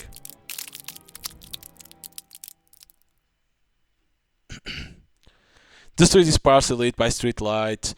The sky is cloudy. I shake the blood of my fingers and grit my teeth. Why does nothing work? Why am I still not feeling anything? Is this not enough? Then let's go further. Further. I grip the handle of a screwdriver and stride away from blazing house. I wonder where my parents are right now, sleeping in their beds? No matter. Nothing, nothing, still the damn void. The screwdriver plunged into the neck of a first passerby. Blood spatters onto the asphalt, staining my boots. Nothing, nothing, nothing. I fall into my knees, clutching my hair and start scratching furiously. The heat lurks deep beneath my skin and drives me crazy. No matter how much I scratch, pesky worms keep wriggling around my skull. No matter how much I scratch, I still don't feel anything. My phone drops from my pocket and cuts through the darkness with its bright screen. You didn't last long. Not even a year passed. How long will Mitsuki have endured? Whole life? Stop, I give up. I'm begging you, stop. Do you forfeit the third trial? Release me, please. I give up. I can't take it anymore. Severe punishment awaits you. I give up. I give up. Canceling the ritual has serious consequence. Stop this. Take your punishment. The world explodes with colorful and confetti. Hitherto locked away, emotion spark robbing me from off breath. My back arch as I stare at a black sky with unseeing eyes, saliva dripping from the corner of my mouth. They return all at once: pain, shame, guilt, despair, agony, fear, horror, the never-ending horror of what I've done. Senpai, Mitsuki, Dad, Mom. My mind is failing. I can't endure this. One more thing. Maybe you don't know. Maybe you don't want to know this, but listen closely. There are screams and blaring sirens. Ah!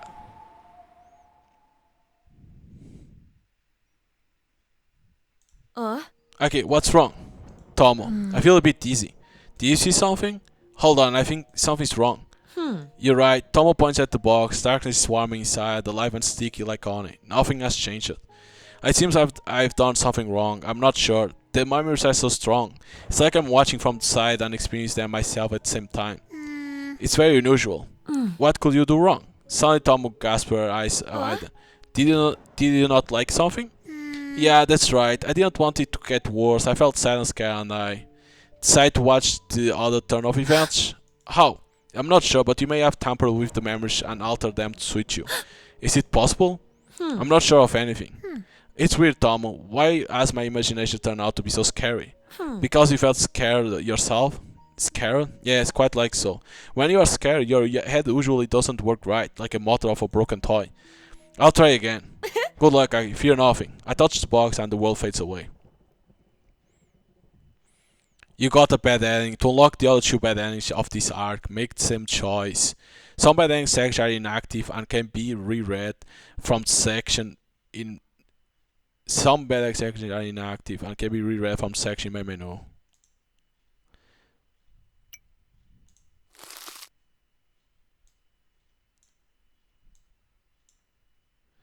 Mm. So then this is like uh, but wait. Okay, this one leads to all three. Holy shit. Because I got this one.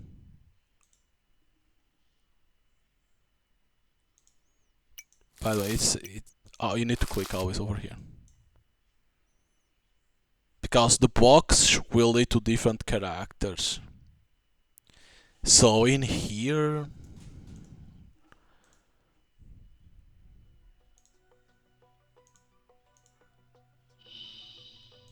come quickly, that love. I can't wait to defeat you again. This same thing, right? Yeah.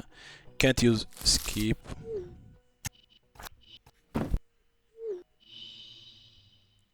Don't fool me. You are not like this. Okay. So do I have doubts again? I hesitate. No, I'm almost ready to back down. I can't take that risk. Okay, so like it said that you need to try it again and you get different stuff. Okay. I can't take that risk. I can't put Mitsuki in danger. I look at her pale, sleeping face twisted with anxiety. Mitsuki looks older than her age, the perfect image of caring sister. She will have supported Station to back down, right? What will the sensible, confident Mitsuki do? Of course, she will have refused to hurt her friend, and still, doubts, doubts, doubts. Maybe that's what the lover wants, to confuse and scare me, to make me retreat. As a slight manipulate is playing on emotions, forcing the easy way out, which means I figured out your rules. The love is lying anyway, you can't hurt an outsider, so I need to take the risk, and when I wake up, Mitsuki will command my courage. I decided. Condemn her to torment. You're lying anyway. Tie will be done. I squeeze my eyes shut, not wanting to see this silly illusion anymore. The Mitsuki lying on the couch isn't real anyway, so is the house, I mean. We sleep peacefully. We are safe as long as we pass our trials honestly. A wave of comprehensive calm washed over me. Now I just need to wake up. The spell works wonders. The very next day, Senpai calls me out for a walk and confesses his feelings. He's embarrassed and can't find the right words, but the light of love burns his beautiful eyes. Never before has Senpai seemed so sweet and kind-hearted. I expect some insidious trickery, but Mitsuki is acting as usual as well. Well, maybe she become a bit more detached, but after all, it makes perfect sense to back off so that the couple can spend more time together. I can't stop looking at Senpai, so handsome and sweet. I want to cuddle him like a stuffed toy. When you look at me like that, I feel awkward. Should I turn away? No need for such drastic measures. He's so damn cute. Mitsuki walks by. She looks even paler than usual and is wrapped in a huge scarf. She gives a barely perceptible nod of greeting and sprints forward without even saying hello. Mitsuki's acting weird, don't you think? I feel a pang of guilt. What if the lover wasn't lying and Mitsuki is under the influence of some kind of evil magic? Mitsuki, Senpai is frowning so hard, as if he has a headache. I'm about to tug on his sleeve when Senpai suddenly steps forward and picks up something from the ground. It's a photo of Mitsuki, with the face painted on with green marker. What's this? Looks like a photo for the dead lover spell. I immediately regret not holding my tongue. A spell? Has someone put Mitsuki under a spell? Maybe. Do you think that's why she's so weird lately? I don't know. Fear pricks my heart. What if Mitsuki really is under a spell of some jerk, some rascal playing with her feelings? My tongue feels bitter. A horrible coincidence? Or I don't really believe in magic, but I'm worried about Mitsuki. There's nothing we can do anyway.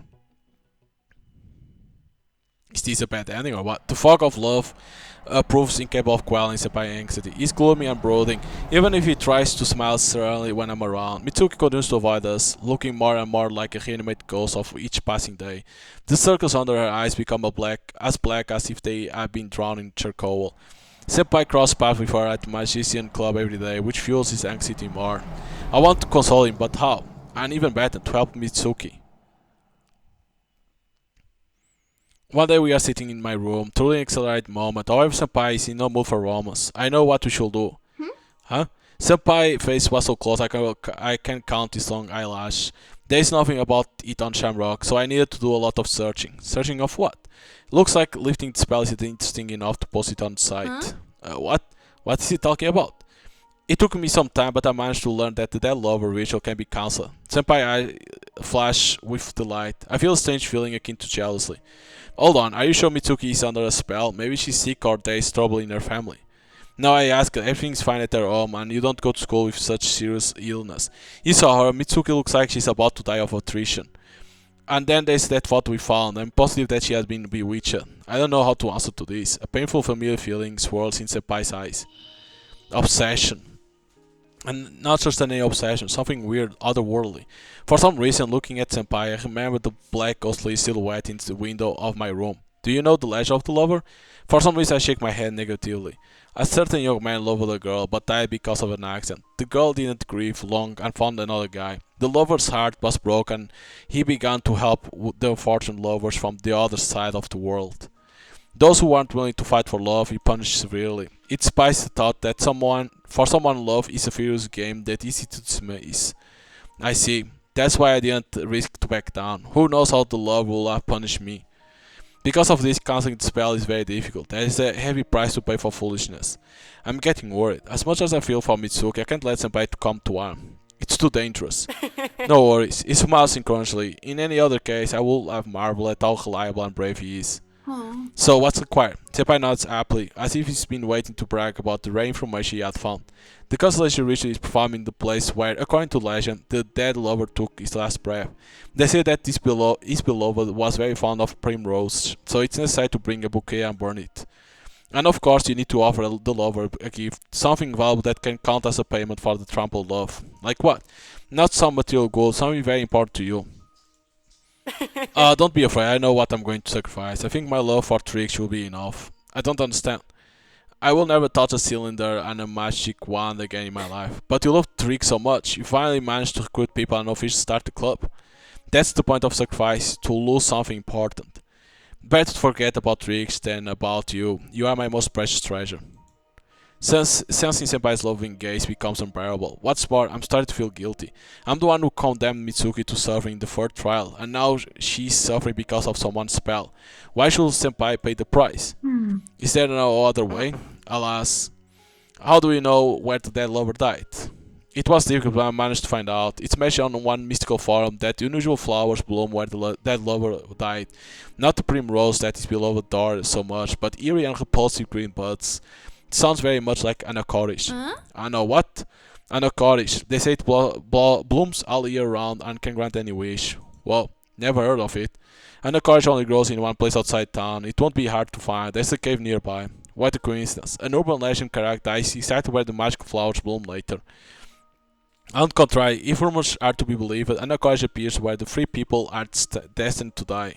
First, death thorns stretch out to the ground. Second, buds are blooming on the thorny vines. Third, flowers gain the power to grant wish. Creepy. It's like Anacorish feeds on human lives. So three people die in the clearing by the cave? Seems so, but I couldn't find out about the other two. I see. So the task is almost done. Senpai is burning with determination, and I have no choice but to support him. Especially since Mitsuki doesn't deserve to suffer. You can do it. I believe in you. Thank you. The more I think about it, the more angry I get the mere thought of love spells. It's not fair to indoctrinate a person into something they don't really feel. I'll never forgive whoever bewitched Mitsuki. I even glad the cancellation ritual has a consequence. A chill or bad feeling runs down my spine. What consequence? The cancellation ritual will nullify all the love spells performed in the last 3 months. I don't know why it is so. Maybe the lover has bad temper and is mocking people. Personally, I don't mind if love spells stop working. You can't force love. Yeah, it will be I stammer, realizing the meaning of Senpai's words. All love spells performed in the last 3 months will be cancelled, including mine. No, don't. It won't do. I worked so hard, I even betrayed Mitsuki just to get Senpai's love. It's wrong to just undo the result of my labor. Wrong. How do I live without Senpai? I thought you know, I still don't like that you put yourself in danger. Don't deprive yourself of what you love to. You aren't even sure that Mitsuki changed because of love spell. What if she got bored with us? She she has changed too much, no, I'm sure. I just place my hand on his finger, squeeze a little, and speak in a heartfelt voice. What if I ask you to forget about Richard and Mitsuki, for me? The beautiful face freezes, losing any expression. The glittering eyes resemble empty glass. For you? Yes, please, I'm really scared. Senpai opens and closes his mouth like a fish thrown ashore by a wave. I squeeze his hand a bit harder. Please? I know, I can't. It doesn't pull away, but his gaze becomes as clear as lake water. I won't be able to live normally knowing Mitsuki's suffering, and I didn't try to save her. A coward doesn't deserve to be with such a wonderful girl as you. The love spell made Senpai love me more than life, and yet he goes against my request, retaining clear conscience.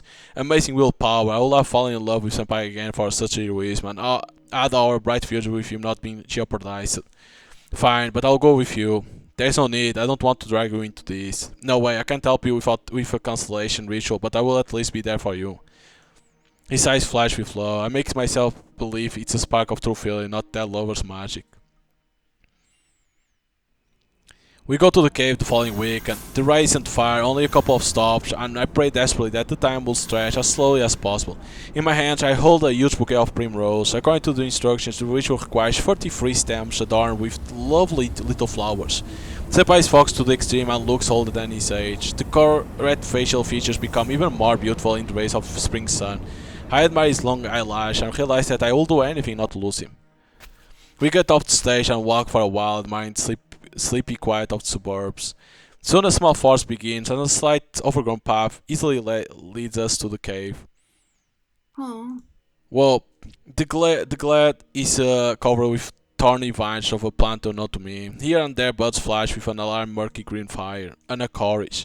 This is where the dead lover died. I recall the dark silhouette behind the window pane, and the long, wrinkled hands pointing the way. It feels like they'd leap out the tall grass and grab me and Senpai if we dare do anything wrong. Senpai walks across the clearing and nods. Good, it will be dark soon, let's wait. Of course, the ritual has to be performed at night, or else. The more dust thickens, the brighter the cars glows. Soon a sickly green mist fills the clearing. With stubborn determination, Senpai is burning down the flowers with his gaze. While he's in a whirl of serious thoughts, I carefully pull one of the stems from the bouquet of primrose and toss it into the bush. It's for the best. The concealed wish won't work, and the dead lover won't hear us. Ah, so instead of being 43, it's 42. It's time, let's begin. Senpai walks to the center of the clearing and takes a deep breath. Then he pulls a stationary knife out of his pocket and makes a cut on the pinky finger of his right hand. He extends his wounded hand and a few drops of blood rush down from his finger. I've come to ask for mercy, dead lover, undo the spell. Instead of stopping, blood begins to ooze more and more from his cut pinky finger, as he connects Senpai's hand and the ground beneath his feet with a scarlet thread. I beg you, forgive the mistake of stupid kids who don't realize what they've done. As a payment I give you, Senpai stammers and I mentally urge him to back up before it's too late. But he only draws more hair into his chest with force and continues to address the night forest. I will sacrifice what makes me happy every day. Never again in my life will I study tricks and magic. I will stop doing what's bringing joy to my life. You may think that this sacrifice isn't serious, but it's just some silly little thing. Look into my heart and see for yourself how much I love tricks and magic. Who, if not you, will recognize true love? A gust of wind runs through the clearing, causing the grass to duck to the ground and an cars to rustle ominously. Senpai doesn't even frown. You seem to appreciate my sacrifice. He turns to me. Flowers, please. 43? Yeah. I hand him the bouquet. Senpai grabs it with his free hand and tosses it under his feet before reaching into his pocket to pull out a lighter. But the primrose burns in flame of their own accord, sliding the tongues of flame across Senpai's raised palm. It seems to be working. Burning primrose scatter bright sparks to the side. Senpai's shoulders relax slightly, and he even smiles. Soft blood continues to drip from his pinky finger. Stop, he's going to die. A gust of wind blows across the clearing again. It's colder this time, and it slams into my back so fiercely that I'm swayed. Something's wrong. Don't be mad at us, that lover. We just want to right the wrong. You know better than any of us how precious love is. You can't force it. Instead of an announcer, we hear the rustling of an chorus. The flowers change hue to a brighter and more saturated one, as if nourished with spilled blood. The primrose have long since burned out, but the fire continues to blaze. Pesky tongues tug at the scarlet thread linking the ground to Senpai.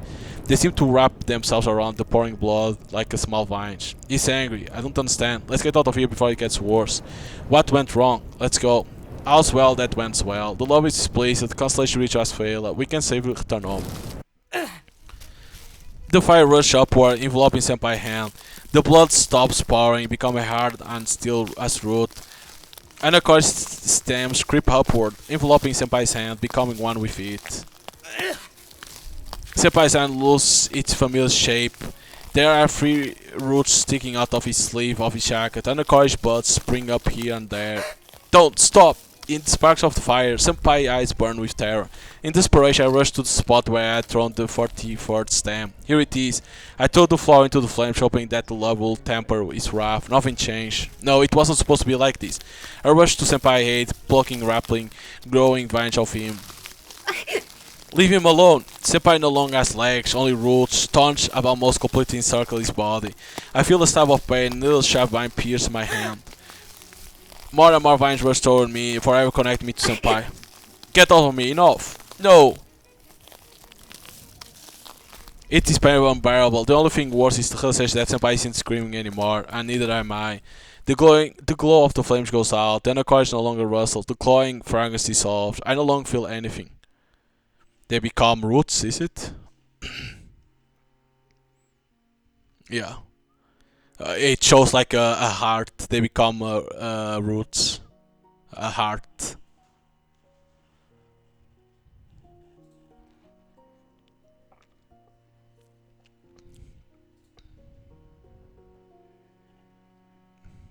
Because she didn't want for the ritual to happen, because she knew that it will cancel the love spell. So she did that, but at the same time it angered the spirit. Once again, I've done something wrong. It's fine. And once again, it got really bad.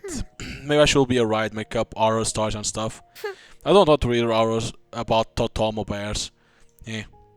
I feel a little dizzy. The fantasy shown in the flashback was very vivid. It felt so real, scary but real. You know, maybe you're right. Maybe you were able to see an alternative version of events. Alternative? Like another? Yeah, the one that could have happened in a parallel world, for example. I think I've seen an anime with similar plot. Then I don't like these worlds. Me too. I don't like any world where Mitsuki had died. It's so sad. I'll try to see the right version. Onward. So that was an ending? Oh shit, it was this. Wait, so what the hell is the right one? How the hell you even get the right one?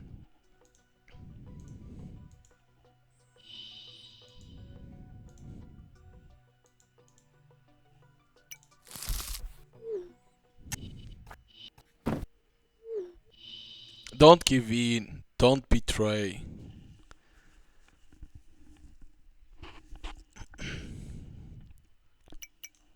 Is it this, idea? Do I love Senpai enough to turn into a monster? Is it right to make him love such a monster?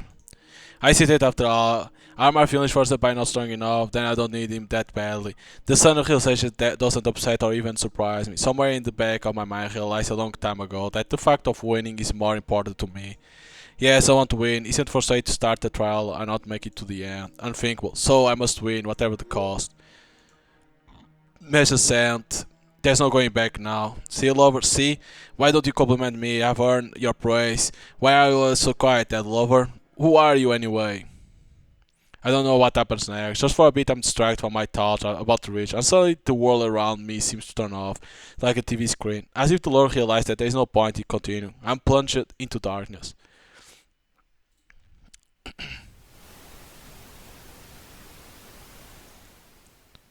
In the morning, with some incorporated laziness, I asked Mitsuki how she's feeling.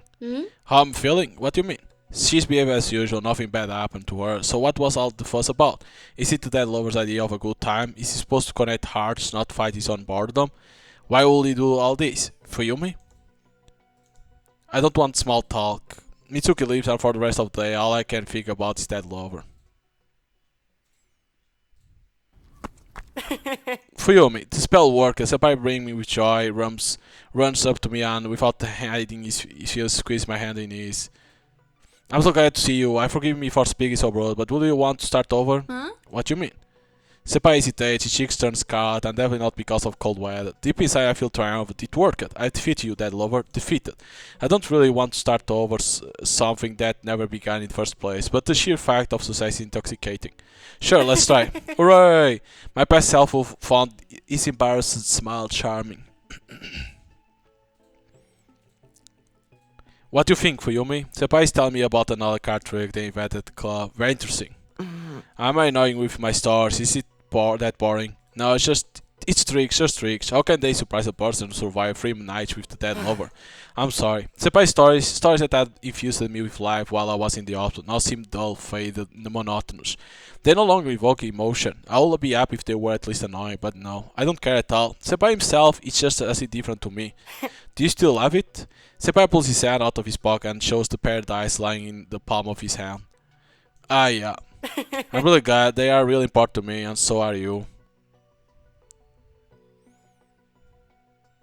We walk some more. Goodbye, see you soon. Bye.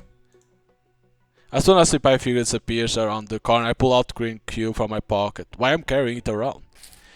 With an annoying snort, I toss the dice into bush. My soul feels empty. I no longer feel the excitement that Dad hit me before the trial. That lover. I wonder what he's thinking about. Is he bored like me? He probably feels lonely. His entire existence is to drearily wait for the moment when someone decides to spell. All said. I want to see him again. I want to go through the trials one more time. To feel the terror, the fear, the pain, and then the joy of great victory. And why not? I simply need to pick a new target and repeat the spell. Then I'll meet the dead lover again. Basically, she in this one, I don't know if this is another bad ending. It's like she gets in love with the dead lover. Thus, my sleepless night begins. I don't care whom to put under a spell. I photograph random guys, not thinking about how they will be painted by their love for a girl they'll never met. Where are you? He comes again and again, looming in the window, and occasionally shaking his head. Who are you? What's your name? I gradually approached the window, as if afraid of scaring the lover away. His hands, drawing yet another go, are no longer frightening. You don't want to talk about yourself, fine. Then let's discuss the trial. Say something. No worries, I'll wait. He's probably shy. Who knows when he died and for how many years he didn't speak. I don't want to pressure him, so I switched completely trials. The first night always ends with me cutting off my pinky fingers, then stabbing myself in the heart with a kitchen knife. Perhaps the Lord thinks it will be beyond me to take my own life time after time. Well, he's wrong.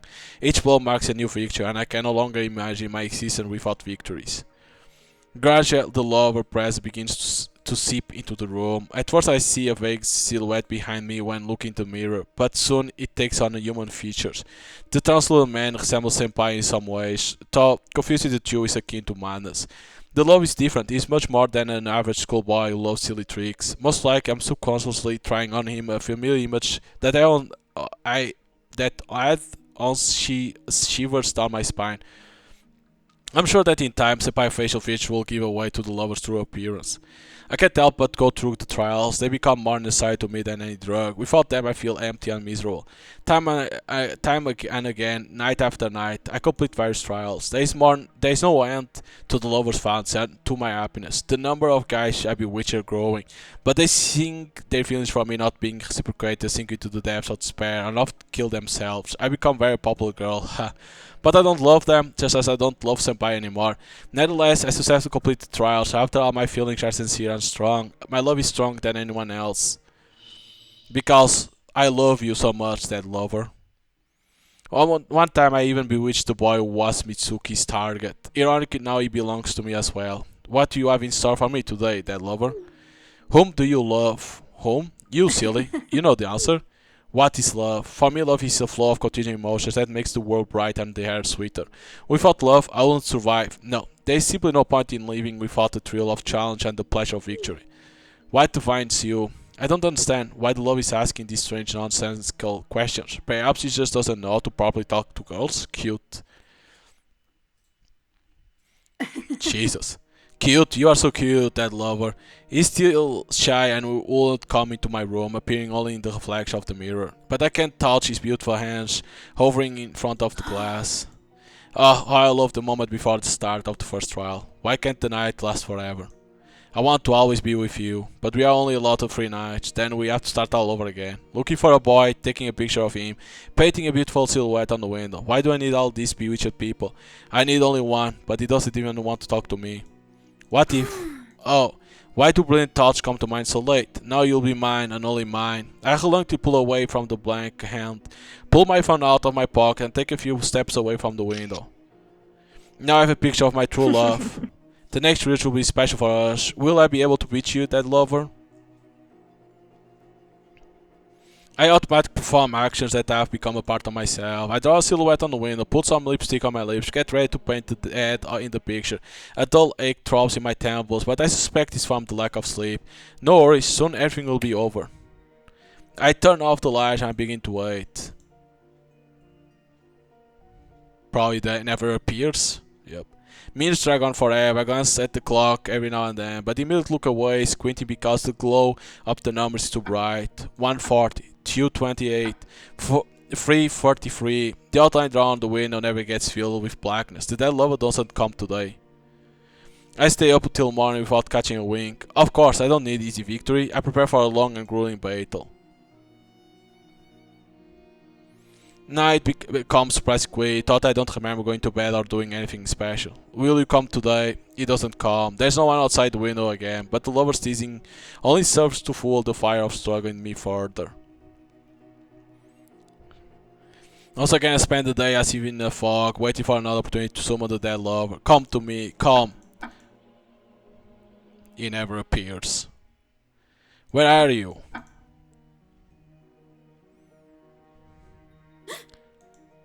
The objects in front of my eyes are blurred, but I can clearly see a black figure frozen outside the window. He came, at last. I laughed with relief and joy. I was beginning to think that the love will never show up. It's so good that I was wrong. So what next? First trial. Yes, right.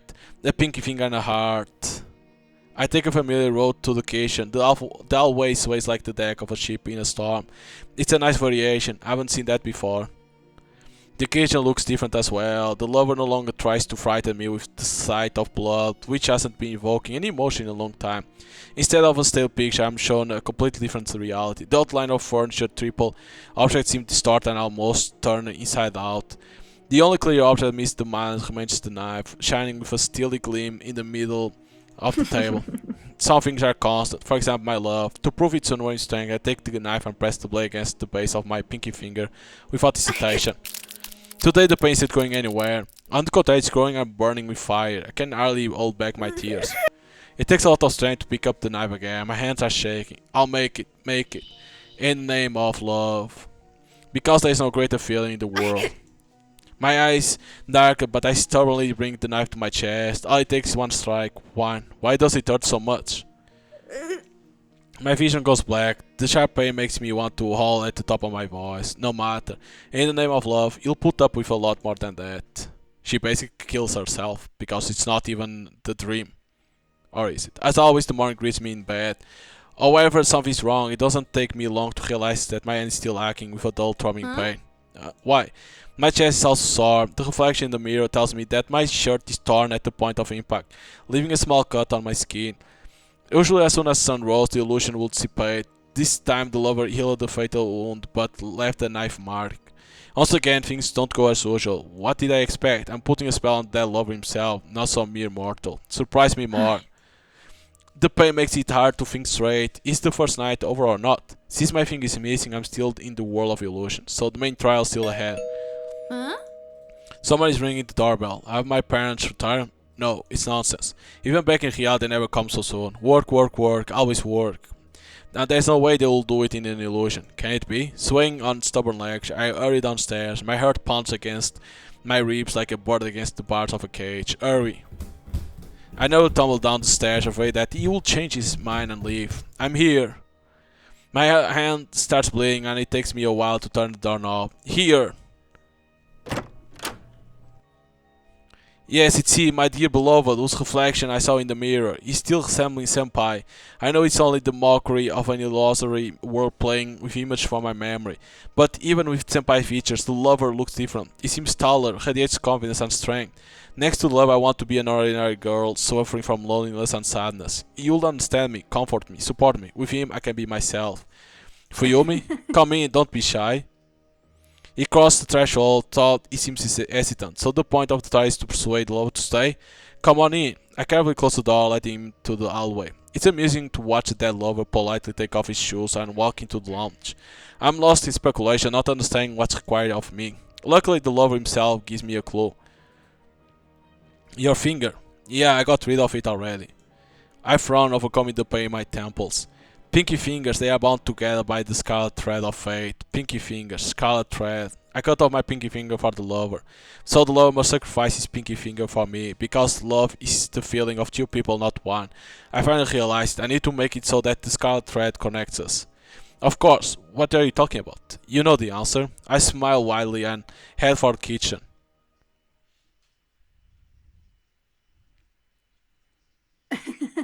How wonderful. The final trial is tricky indeed. I have to do my best to cut off the lover's pinky finger. It's a good thing I catch him off guard. After all, who I am to defeat a powerful spirit? Naturally gives in. He loves me as much as I love him. I love you. I can't help but smile. I can barely contain my gleeful laughter. Someday you'll answer. Don't worry. I'll wait. He's looking at me and smiling as well. Wonderful. You'll never abandon me, right? The lover nods faintly. Ah, yes. She thinks it's the lover, but it was Senpai. I put my head down on his shoulder and cover my eyes slightly. I'm happy. From now on, we are bound by unbreakable ties, now and forever. So this was another ending.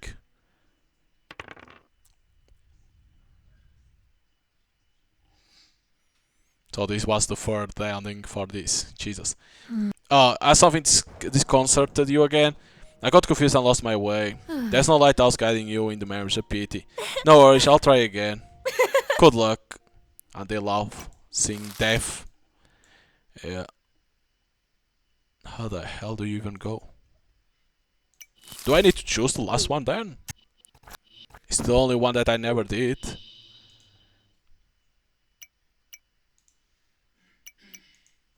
I decided to see it through to the end, right? No matter what. It's not guaranteed that the lover is telling the truth. What's more, he's probably lying.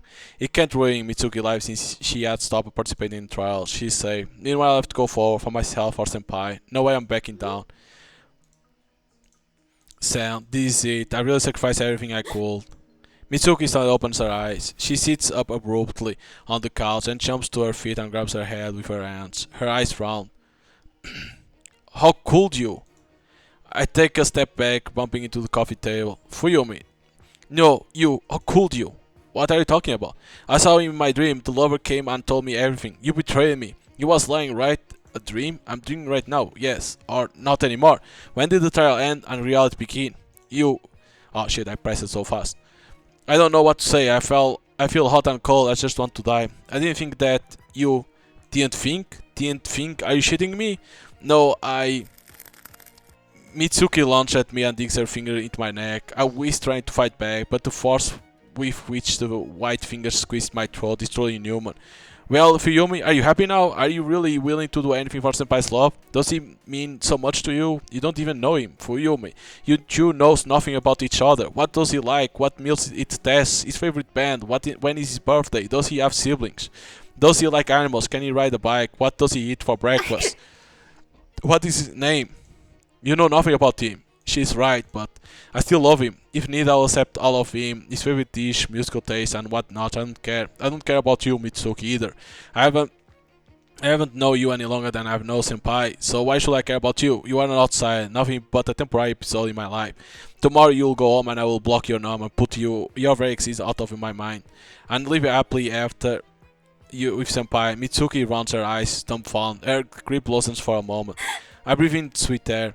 But instead of convincing Mitsuki of anything or trying to get free, I only laugh.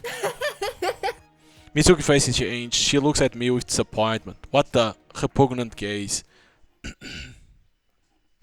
The world drowns in blackness. The trial is over.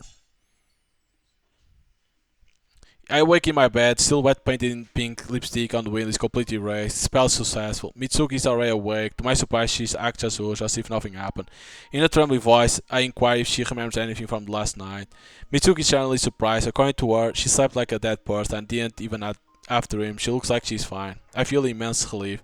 So the lover was lying. He couldn't hurt Mitsuki.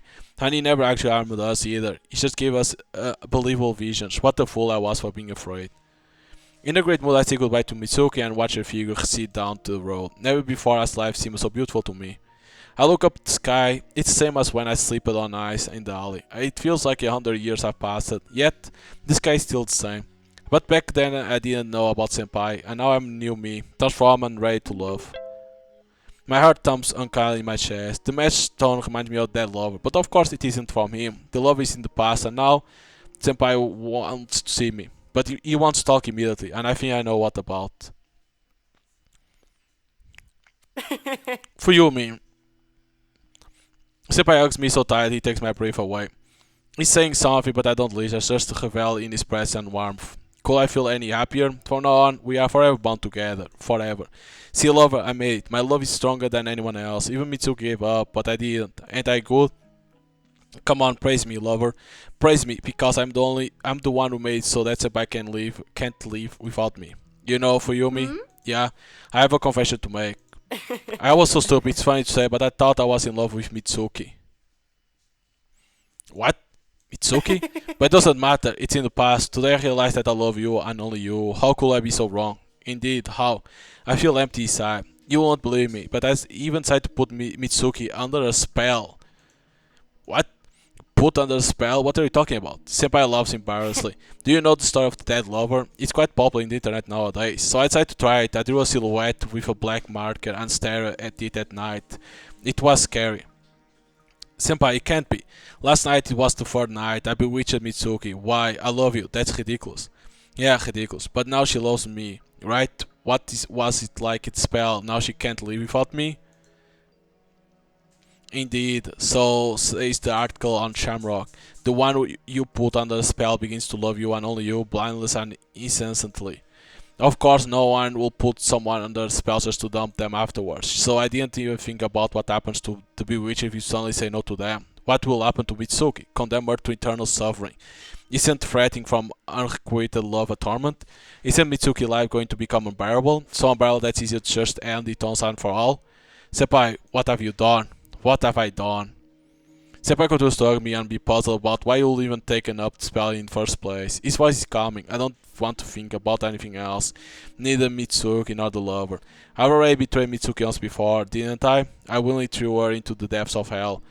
So what does it matter what happens to her? Why should I care about her fate? I doubt we will ever see each other again. All doubts were cast back at for trial, for I have found my only happiness.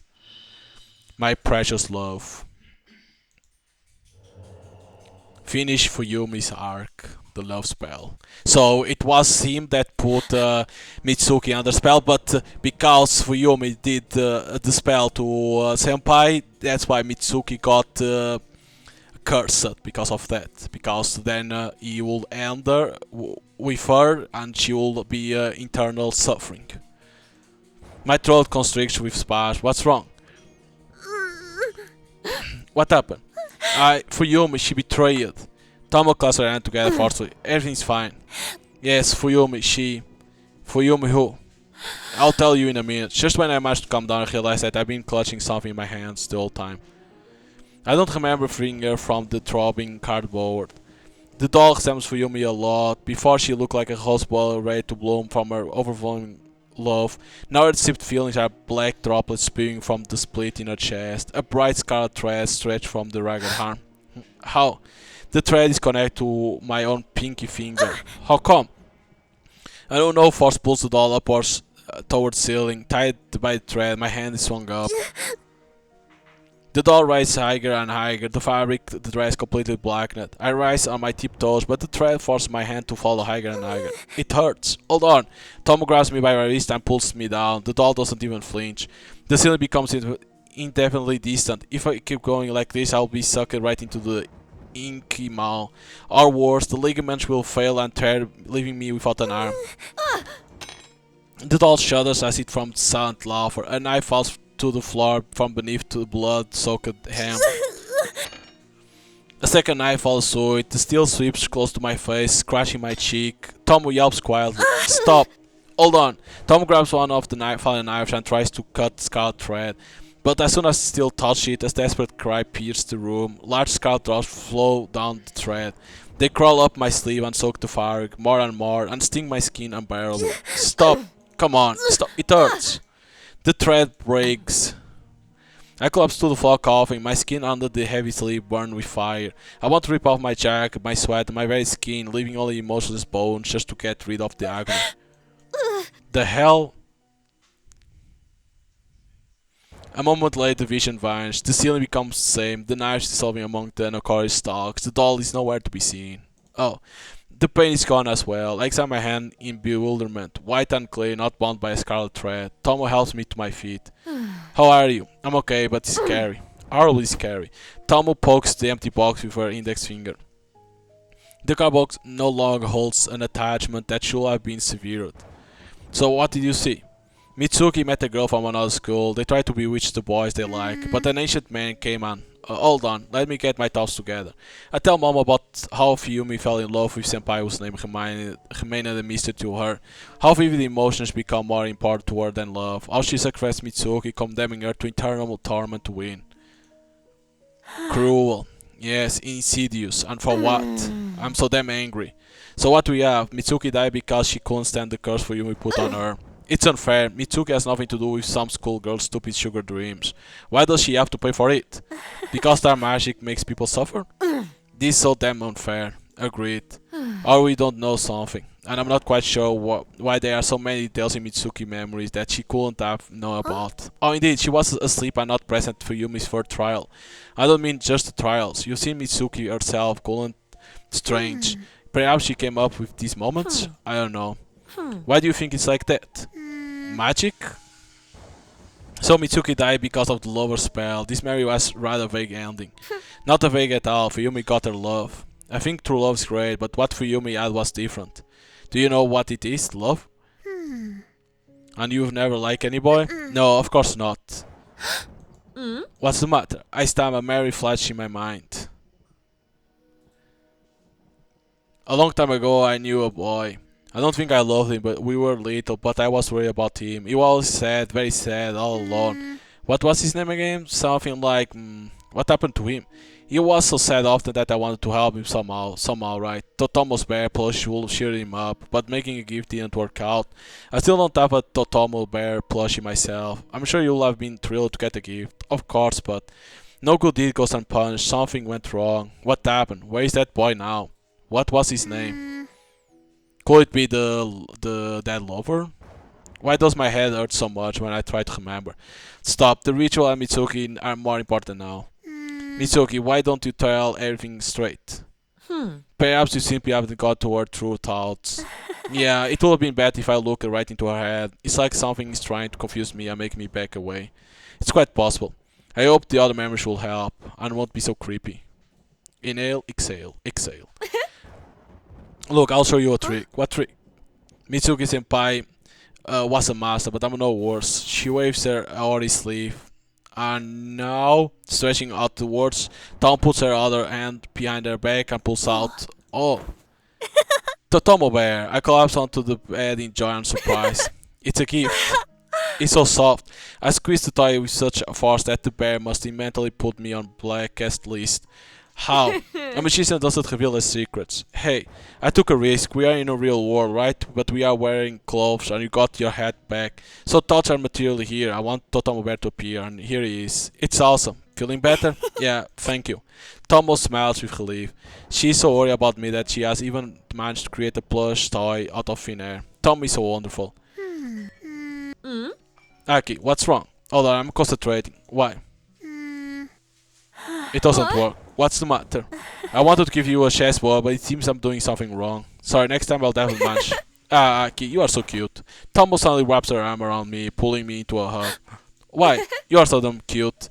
I didn't manage. No matter. Okay, since Tomo is satisfied, then the attempt counts. I have to try harder. I approach the table.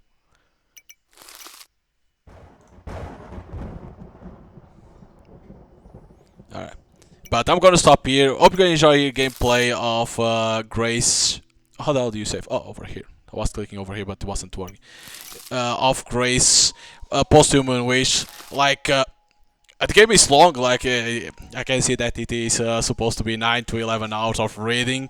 This end is like now these dolls, right? Each doll has like 4 endings, right? 3 bad and 1 good. 1 good, let's say it like that, because it's never good. And then of course it continues to the story, right? Because is it here that you can see?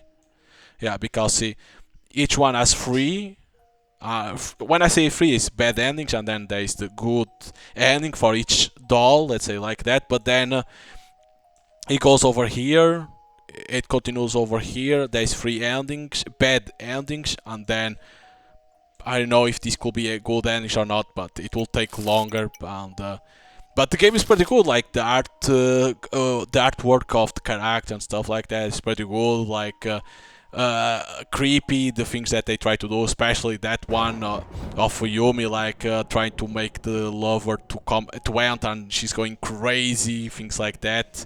Of course, then with the other dolls, there's other shit gonna happen, but it looks like it's to see what happens to Mitsuki. Like it looks like the other dolls are related to Mitsuki too. I wonder.